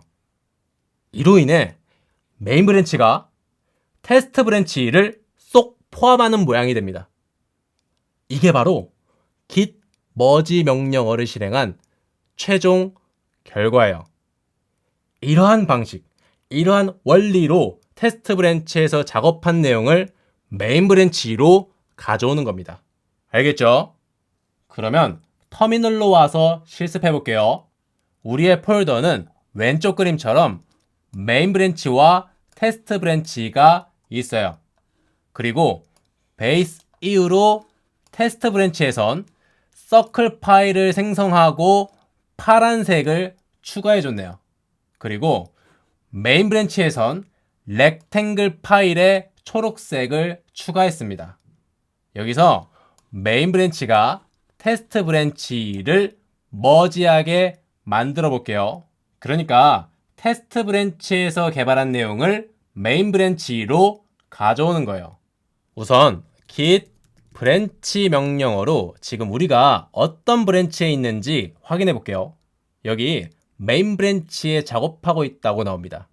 별표가 메인 브랜치 왼쪽에 딱 찍혀 있잖아요. 참고로 헤드가 가리키고 있는 브랜치를 확인한 거예요. 헤드가 가리키고 있는 브랜치가 상대 브랜치를 머지하니까요. 그래서 헤드가 가리키고 있는 브랜치를 먼저 확인한 겁니다. 확인했으니까 일단은 깔끔하게 해주고요. 이제 git merge 테스트 명령어를 실행해 볼게요. 이 명령어를 실행하면 최종적으로 머지 커밋을 만든다고 했었죠. 그래서 이렇게 실행하면 메시지를 입력하라고 떠요. 왜냐하면 머지 커밋도 결국 커밋이고 커밋에는 메시지가 필요하니 여기서도 이렇게 머지 커밋의 메시지를 입력하라고 뜨는 겁니다. 여기선 기본적으로 제공하는 메시지를 그대로 사용해 볼게요. 일단은 $WQ 느낌표를 실행해서 저장하고 나올게요.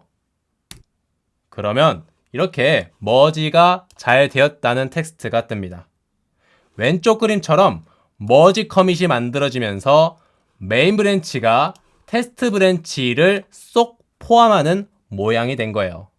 진짜 그런지 확인해 볼게요. 일단은 깔끔하게 해주고요. git log 명령어를 실행해 보겠습니다. 참고로 git log를 정확하게 말씀드리자면 헤드가 가리키는 커밋에서 화살표로 연쇄적으로 이어지는 커밋들을 보여주는 명령어거든요. 근데 헤드가 특정 브랜치를 가리키고 있으면 git log는 그 브랜치에 포함된 커밋들을 보여줍니다. 그러니까 메인 브랜치를 가리키고 있을 땐 메인 브랜치 내부의 커밋들을 보여주고요. 테스트 브랜치를 가리키고 있을 땐 테스트 브랜치 내부의 커밋들을 보여준다는 거예요. 우리는 지금 메인 브랜치에 있으니 git log를 실행하면 메인 브랜치 내부의 커밋들을 보여주겠죠. 그래서 이렇게 메인 브랜치에 포함된 커밋들이 보여진 겁니다. 여기 보시면 우리가 만든 머지 커밋을 확인할 수가 있고요. 이렇게 테스트 브랜치에 포함된 커밋들도 확인할 수가 있어요.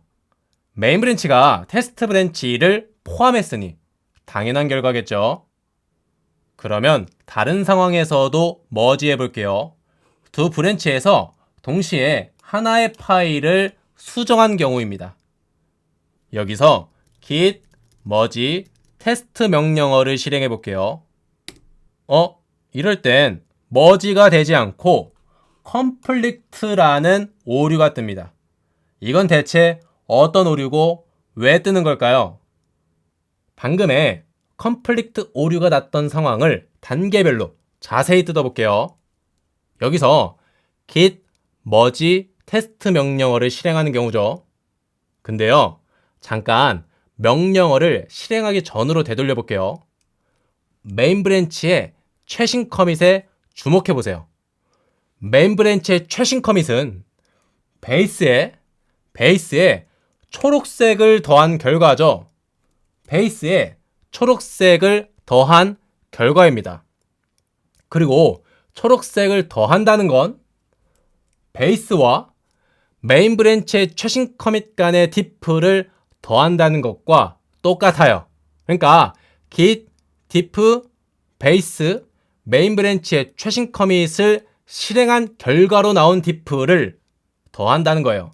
그죠? 편의상 이 diff를 메인 브랜치 쪽 diff라고 불러볼게요. 그러면 메인 브랜치의 최신 커밋은 베이스에 메인 브랜치 쪽 diff를 더한 것으로 바꿔서 볼 수 있어요. 그죠? 이때 워킹 디렉토리와 스테이징 에어리어는 메인 브랜치의 최신 커밋과 똑같아요. 그래서 워킹 디렉토리와 스테이징 에어리어 역시 베이스에 메인 브랜치 쪽 diff를 더한 거랑 똑같아요. 그러니까 이 그림을 이렇게 바꿔서 본 거예요. 여기까지 따라왔죠? 이 그림을 이렇게 바꿔서 표현해 본 겁니다. 그리고 우리는 아까 이 상황에서 git merge 테스트 명령어를 실행한 겁니다. 그러면 테스트 브랜치에서 개발한 내용을 메인 브랜치로 가져올 건데요. 우선 git은 베이스와 테스트 브랜치의 최신 커밋 간의 diff를 구해요. 편의상 이 diff를 테스트 브랜치 쪽 diff라고 불러볼게요. 그리고 방금 구한 diff, 그러니까 테스트 브랜치 쪽 diff를 워킹 디렉토리와 스테이징 에어리어에 더할 겁니다. 그래서 워킹 디렉토리와 스테이징 에어리어는 각각 베이스의 메인 브랜치 쪽 diff와 테스트 브랜치 쪽 diff를 더하는 모양이 됩니다. 근데 여기 diff를 자세히 보시면 파일의 같은 위치에다가 한쪽은 초록색을 또 다른 한쪽은 파란색을 추가하라고 말하잖아요. 초록색을 추가하자니 파란색이 무시되고요. 파란색을 추가하자니 초록색이 무시되는 상황입니다. 그러니까 메인 브랜치 쪽 diff를 더하면 테스트 브랜치 쪽 diff가 무시되고요. 테스트 브랜치 쪽 diff를 더하자니 메인 브랜치 쪽 diff가 무시되는 상황이에요. 그래서 이럴 땐 git은 어느 쪽 diff를 더할지 몰라요. 따라서 git은 어느 쪽 diff도 더하지 않고요. 대신에 워킹 디렉토리에다가 어느 쪽 diff를 더할지 개발자 보고 선택하라는 표시만 남겨둡니다. 그리고 스테이징 에어리어의 파일엔 이렇게 unmerged pass라는 수식어를 달아놔요. 이때 스테이징 에어리어에 unmerged pass가 달려있으면 커밋을 만들 수가 없어요. 머지 과정에서 이 다음 단계로는 머지 커밋을 만들어야 되는데 커밋을 만들 수가 없으니 머지 커밋 또한 만들 수가 없는 거예요. 그래서 딱 이런 상태로 머지 과정이 일시 중단됩니다. 머지하다가 문제가 생겨서 중간에 끊긴 상황이에요. 그리고 이러한 상황, 그러니까 어떠한 diff를 더할지 모르는 상황, 그러니까 양쪽 브랜치의 diff가 서로 충돌한 상황을 바로 conflict라고 불러요. 아까 터미널에서 머지하다가 conflict 오류가 났었잖아요. 우리의 폴더 상태가 딱 이러한 상황인 거예요. 그러면 터미널로 넘어와서요. conflict 오류를 직접 해결해 볼게요. 워킹 디렉토리의 rectangle 파일에는 개발자 보고 어디 쪽 diff를 더할지 선택하라고 표시되어 있고요. 스테이징 에어리어에 있는 파일에는 unmerged pass가 달려 있습니다. 진짜 그런지 git status 명령어를 실행해 보면요. 스테이징 에어리어의 rectangle 파일에는 unmerged pass가 달려 있어요. 일단은 깔끔하게 해주고요. vi 렉탱글을 실행해서 파일의 내용을 보면 메인 브랜치 쪽 diff를 더할지 아니면 테스트 브랜치 쪽 diff를 더할지 선택하라고 나와 있습니다. 이럴 때는요, 개발자가 어느 쪽 diff를 더할지 선택해야 돼요. 메인 브랜치 쪽 diff를 더해도 되고요. 테스트 브랜치 쪽 diff를 선택해도 됩니다. 아니면 둘 다 선택하거나 아니면 둘 다 선택하지 않고 아예 다른 내용을 적어줘도 괜찮아요. 근데 여기선 테스트 브랜치 쪽 diff를 선택해 볼게요. 알파벳 I를 눌러서요. 편집 모드로 들어가고 여기서 이렇게 수정해 줄게요.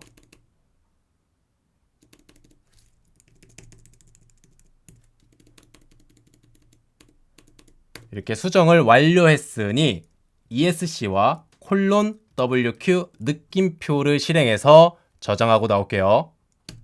그러면 위쪽 그림처럼 렉탱글 파일이 수정되었겠죠.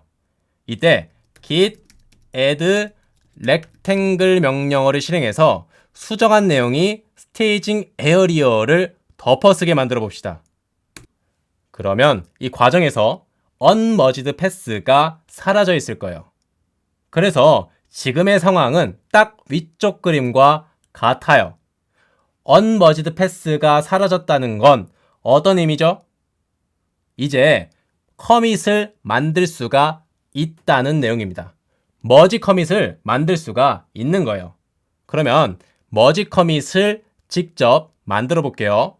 일단 깔끔하게 해주고요. 이때는요, 일반적인 커밋을 만들 때처럼 git commit 명령어를 실행하면 됩니다. 그래서 이렇게 실행하면요, 메시지를 입력하라고 떠요. 여기서 기본적으로 제공하는 메시지를 그대로 활용해 볼게요.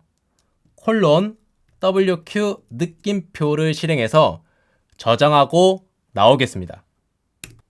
그러면 위쪽 그림처럼 머지 커밋이 만들어져 있을 거예요. 이 과정에서 메인 브랜치가 테스트 브랜치를 포함하게 되겠죠. 바로 이런 방법으로 컨플릭트 오류를 해결할 수가 있는 겁니다. 알겠죠? 그러면 오늘 배운 내용을 한번 정리해 볼게요. 여기 있는 새 저장소를 이렇게 바꿔볼 수도 있겠죠? 그러니까 베이스에 메인 브랜치 쪽 diff를 더하는 모습으로 바꿔볼 수도 있다는 거예요. 요거를 이렇게, 요거를 이렇게 바꿔서 볼 수 있다는 겁니다. 여기서 git merge 테스트 명령어를 실행하면 테스트 브랜치 쪽 diff를 구해서 워킹 디렉토리와 스테이징 에어리어에 더할 겁니다. 그래서 워킹 디렉토리와 스테이징 에어리어는 각각 베이스에 메인 브랜치 쪽 diff와 테스트 브랜치 쪽 diff를 더한 모습과 같아요. 마지막으로 스테이징 에어리어의 내용으로 머지 커밋을 만들면서 메인 브랜치가 테스트 브랜치를 쏙 포함하게 됩니다. 이게 바로 머지의 최종 결과예요. 이때 정말 중요한 개념이 하나 있는데요. 여기 있는 머지 커밋은 베이스에 메인 브랜치 쪽 diff랑 테스트 브랜치 쪽 diff를 더해서 만든 거죠. 그래서 여기 있는 커밋 3개가 머지 커밋 하나를 만든다고 표현할 수가 있어요. 따라서 이러한 머지를 바로 3웨이 머지라고 부르는 겁니다. 다음 강의에서 봐요. 이전 시간에 배운 3웨이 머지를 잠깐 복습해 볼게요. 헤드가 메인 브랜치를 가리키고 있어요. 이 말은 우리가 지금 메인 브랜치에 있다는 거겠죠? 여기서 메인 브랜치가 테스트 브랜치를 머지하게 만들어 볼게요. 그러면 이렇게 git merge 테스트 명령어를 실행하면 됩니다. 이때 git은 베이스와 테스트 브랜치의 최신 커밋 간의 diff를 구해서 워킹 디렉토리와 스테이징 에어리어에 더할 겁니다. 그러면 워킹 디렉토리와 스테이징 에어리어는 이런 모양이 될 건데요. git은 마지막으로 스테이징 에어리어에 있는 내용을 커밋으로 만들겠죠. 이때 이렇게 만들어진 커밋을 머지 커밋이라고 부른다고 했었죠. 그리고 머지 커밋은 베이스에 메인 브랜치 쪽 diff랑 테스트 브랜치 쪽 diff를 더한 모양으로 바꿔서 표현해 볼 수가 있습니다. 그러니까 여기 있는 커밋 3개가 머지 커밋 하나를 만든 거예요. 그래서 이러한 머지를 3웨이 머지라고 부릅니다. 그러면 커밋 히스토리에 대해서 잠깐 이야기해 볼게요. 메인 브랜치가 테스트 브랜치를 머지하는 경우에 커밋 히스토리는 이렇게 4가지 경우로 나뉜다고 했었죠. 이전 시간에는 3웨이 머지에 대해서 배워봤습니다.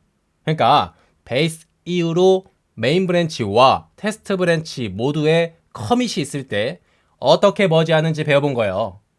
이번 시간에는 이러한 모양일 때, 그러니까 베이스 이후로 테스트 브랜치에만 커밋이 있을 때 어떻게 머지하는지 알아볼게요. 참고로 이러한 모양일 때의 머지를 패스트 포워드 머지라고 부른다고 했었죠. 그럼 시작할게요. 여기 보시면 헤드가 메인 브랜치를 가리키고 있고요. 베이스 이후로 테스트 브랜치에만 커밋이 있어요. 커밋을 선으로 이어보면 이러한 모양이 되겠죠? 베이스 이후로 테스트 브랜치에만 커밋이 있는 상황이에요. 다시 돌아와서요.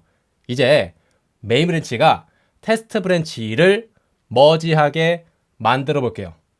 이때는 git merge 테스트 명령어를 실행하면 됩니다. 명령어는 3웨이 머지할 때랑 똑같죠? 근데 명령어를 실행한 이후의 결과는 3웨이 머지할 때랑 많이 달라요. 3웨이 머지를 떠올린다면 베이스에 메인 브랜치 쪽 diff랑 테스트 브랜치 쪽 diff를 더해서 머지 커밋을 만들 거예요. 근데요, 머지 커밋을 만들기 전으로 다시 되돌려 보면요, 메인 브랜치 쪽에는 베이스 이후로 커밋이 하나도 없죠. 그렇기 때문에 메인 브랜치 쪽 diff도 없는 거예요. 왜? 메인 브랜치 쪽 diff를 베이스 이후로 메인 브랜치의 최신 커밋 간의 diff라고 부르기로 했는데 커밋 자체가 없잖아요. 그래서 메인 브랜치 쪽 diff도 없는 거예요. 따라서 이렇게 만들어진 머지 커밋은 베이스의 테스트 브랜치 쪽 diff만 더한 결과라는 거예요. 메인 브랜치 쪽 diff는 없으니까요. 여기서 테스트 브랜치의 최신 커밋에 주목해 주세요. 테스트 브랜치의 최신 커밋은요, 베이스에서 테스트 브랜치 쪽 diff를 더한 거나 다름없겠죠. 그러니까 테스트 브랜치의 최신 커밋은 베이스에 테스트 브랜치 쪽 diff를 더한 거나 다름없다는 거예요. 따라서 테스트 브랜치 쪽 최신 커밋의 내용과 머지 커밋의 내용은 완전히 똑같아요. 둘 다 베이스에 테스트 브랜치 쪽 diff를 더한 거니까요. 그러면 제가 질문 하나 해볼게요. 우리는 머지를 왜 하죠? 다른 브랜치에서 개발한 코드를 가져오기 위함이죠. 그리고 머지 과정에서 머지 커밋을 만들어냅니다. 근데요, 머지 커밋의 내용은 테스트 브랜치의 최신 커밋과 똑같은 상황이에요. 따라서 우리는 테스트 브랜치의 최신 커밋과 똑같은 커밋을 하나 더 만들기 위해서 머지한 거나 다름없습니다.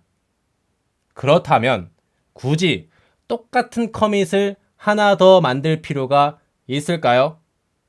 그래서 git은 이러한 커밋 히스토리일 때 굳이 테스트 브랜치의 최신 커밋과 똑같은 커밋을 하나 더 만들지 않고요, 메인 브랜치의 범위를 테스트 브랜치의 범위와 동일하게 만들어서요, 테스트 브랜치의 최신 커밋이 곧 메인 브랜치의 최신 커밋이 되도록 만듭니다. 그러니까 여기 있는 커밋이 테스트 브랜치의 최신 커밋이면서도 동시에 메인 브랜치의 최신 커밋이 되는 거예요. 이런 방법으로 메인 브랜치의 범위만을 바꾸는 방법만으로도 테스트 브랜치에서 개발한 내용을 메인 브랜치로 가져올 수가 있는 거예요. 참고로 워킹 디렉토리와 스테이징 에어리어는 브랜치의 최신 커밋 상태로 바뀐다고 했었죠. 그래서 워킹 디렉토리와 스테이징 에어리어는 이 커밋의 상태로 바뀔 겁니다. 그러면 머지 커밋을 만든 결과와 메인 브랜치의 범위만을 바꾼 결과를 서로 비교해 볼게요. 두 그림에서 메인 브랜치의 최신 커밋을 비교해 보면 똑같아요. 진짜 그렇죠? 그래서 깃은 테스트 브랜치에만 커밋이 있을 때는요. 다시 말하지만 굳이 힘들게 머지 커밋을 만들지 않고요. 대신에 메인 브랜치의 범위만을 테스트 브랜치와 똑같이 만들어 버립니다. 이것만으로도 테스트 브랜치에서 개발한 내용을 메인 브랜치 2로 가져오는 효과가 발생하니까요. 정리하자면 베이스 이후로 테스트 브랜치에만 커밋이 있을 때는요. 머지 커밋을 굳이 만들지 않고요. 대신에 메인 브랜치의 범위만을 바꿀 뿐이라는 거예요. 그러면 머지 과정을 다시 반복해 볼게요. 일단 머지하기 전으로 다시 되돌려서요. 이번에는 브랜치의 모양을 조금 이쁘게 만들어 볼게요. 테스트 브랜치를 왼쪽으로 밀어 넣을 수가 있겠죠? 그러면 이런 모양이 될 거예요. 그죠? 여기까지 어려운 건 없어요. 여기서 git merge 테스트 명령어를 실행하면 메인 브랜치의 범위가 이렇게 쭉 늘어날 겁니다. 그러면서 워킹 디렉토리와 스테이징 에어리어는 이 커밋의 상태로 변하겠죠. 이런 방법으로 테스트 브랜치에서 개발한 내용을 메인 브랜치로 가져오는 효과를 만들어낸 거예요. 이게 바로 머지를 진행한 최종 결과입니다. 근데 보세요. 여기서 메인 브랜치를 마치 빨리 감게 한 것 같지 않나요? 뒤로 쭉 늘려줬잖아요. 그래서 이러한 머지를 패스트 포워드 머지라고 부르는 거예요. 패스트 포워드가 빨리 감기라는 뜻이거든요. 그러면 지금까지 배운 내용을 터미널에서 실습해 볼게요. 지금 우리 폴더는 위쪽 그림처럼 베이스 이후로 테스트 브랜치에만 커밋이 있어요. 여기서 메인 브랜치가 테스트 브랜치를 머지하게 만들어 볼게요. 우선 우리가 어떤 브랜치에 있는지 확인해 봐야 되겠죠? 왜? 헤드가 가리키는 브랜치가 상대 브랜치를 머지하잖아요. 그래서 헤드가 현재 어떤 브랜치를 가리키고 있는지 확인해야 됩니다. 이때는 git 브랜치 명령어를 실행하면 되겠죠. 그러면 우리가 메인 브랜치에 있는 걸 확인할 수가 있어요. 그렇다는 건 헤드가 메인 브랜치를 가리키고 있다는 거겠죠. 일단 깔끔하게 해주고요. git 로그 명령어를 실행하면 메인 브랜치 쪽 커미티 스토리를 조회할 수가 있겠죠. 제가 여기서 한 가지 팁을 알려드릴게요. 일단 깔끔하게 하고 git 로그 grep all 명령어를 실행하면 브랜치 모두의 히스토리를 이쁘게 볼 수가 있어요. 그러니까 메인 브랜치와 테스트 브랜치 모두의 커밋을 볼 수가 있다는 겁니다. 여기선 이만큼이 메인 브랜치고 또 이만큼이 테스트 브랜치인 겁니다. 지금은 베이스 이후로 테스트 브랜치에만 커밋이 있네요. 히스토리를 확인했으니 알파벳 Q를 눌러서 나와 볼게요. 일단은 깔끔하게 해주고 git merge 테스트 명령어를 실행해 볼게요. 그러면 패스트 포워드 머지가 잘 되었다고 나오고요. 우리의 폴더는 딱 위쪽 그림처럼 변해 있을 겁니다. 메인 브랜치의 범위가 테스트 브랜치의 범위와 똑같아졌어요. 진짜 그런지 확인해 볼게요. 일단은 깔끔하게 해주고 git log grep all 명령어를 실행해 보면 메인 브랜치의 범위와 테스트 브랜치의 범위가 똑같아진 걸 확인할 수가 있습니다. 내친 김에 워킹 디렉토리와 스테이징 에어리어에서 파일이 어떻게 변했나 확인해 볼게요. 일단은 알파벳 Q를 눌러서 나오고요. 깔끔하게 해준 다음 vi rectangle 명령어를 실행해 보면 테스트 브랜치 쪽에서 작업한 그린이 추가된 걸 확인할 수가 있어요. 이렇게 패스트 포워드 머지에 대해서 배워봤는데요. 이전 시간에 배운 3웨이 머지와 비교하면 정말 간단하죠? 그러면 강의를 끝내기 전에 퀴즈 하나 내볼게요. 3웨이 머지 할 때 양쪽 브랜치에 있는 diff를 더하는 과정에서 conflict가 날 수 있잖아요. 그러면 패스트 포워드 머지 할 때는 어떤 상황에서 conflict가 날까요? 패스트 포워드 머지 할 때는 conflict가 나지 않습니다. conflict는 양쪽 브랜치의 diff를 더하는 과정에서 날 수가 있다고 했잖아요.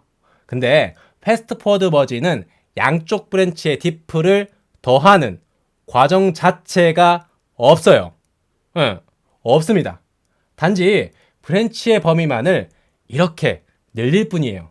그래서 conflict가 절대로 발생하지 않아요. 그래서 3웨이 머지와 패스트 포워드 머지를 비교해보면요. 3웨이 머지는 양쪽 브랜치의 diff를 더해서 머지 커밋을 만듭니다. 이 과정에서 conflict가 발생할 수 있고요. 커밋 히스토리가 복잡해진다는 단점이 있어요. 반면에 패스트 포워드 머지는 브랜치의 범위만을 늘릴 뿐이에요. 양쪽 브랜치의 diff를 더하는 과정이 없기 때문에 당연히 conflict가 발생하지 않고요. 머지를 하더라도 커밋 히스토리가 선형 모양이 되면서 보기에 단순합니다. 알겠죠? 마지막으로 딱 하나만 더 알아볼게요. 메인 브랜치가 테스트 브랜치를 머지하는 경우엔 커밋 히스토리가 이렇게 4가지로 나뉘어진다 했었잖아요. 근데 이런 경우에는 사실 머지에도 아무런 일도 발생하지 않아요. 머지라는 건 다른 브랜치에서 개발한 내용을 가져오는 건데 이러한 모양일 땐 가져올 내용이 없잖아요. 베이스 이후로 커밋이 없으니까요. 그래서 이러한 경우에는 머지해도 아무런 일도 발생하지 않습니다. 이렇게 머지에 대해서 배워봤고요. 머지에 대해서는 이만큼만 알고 있어도 개발하며 마주할 수 있는 다양한 사례를 충분히 대응할 수가 있을 겁니다. 다음 강의에서 봐요.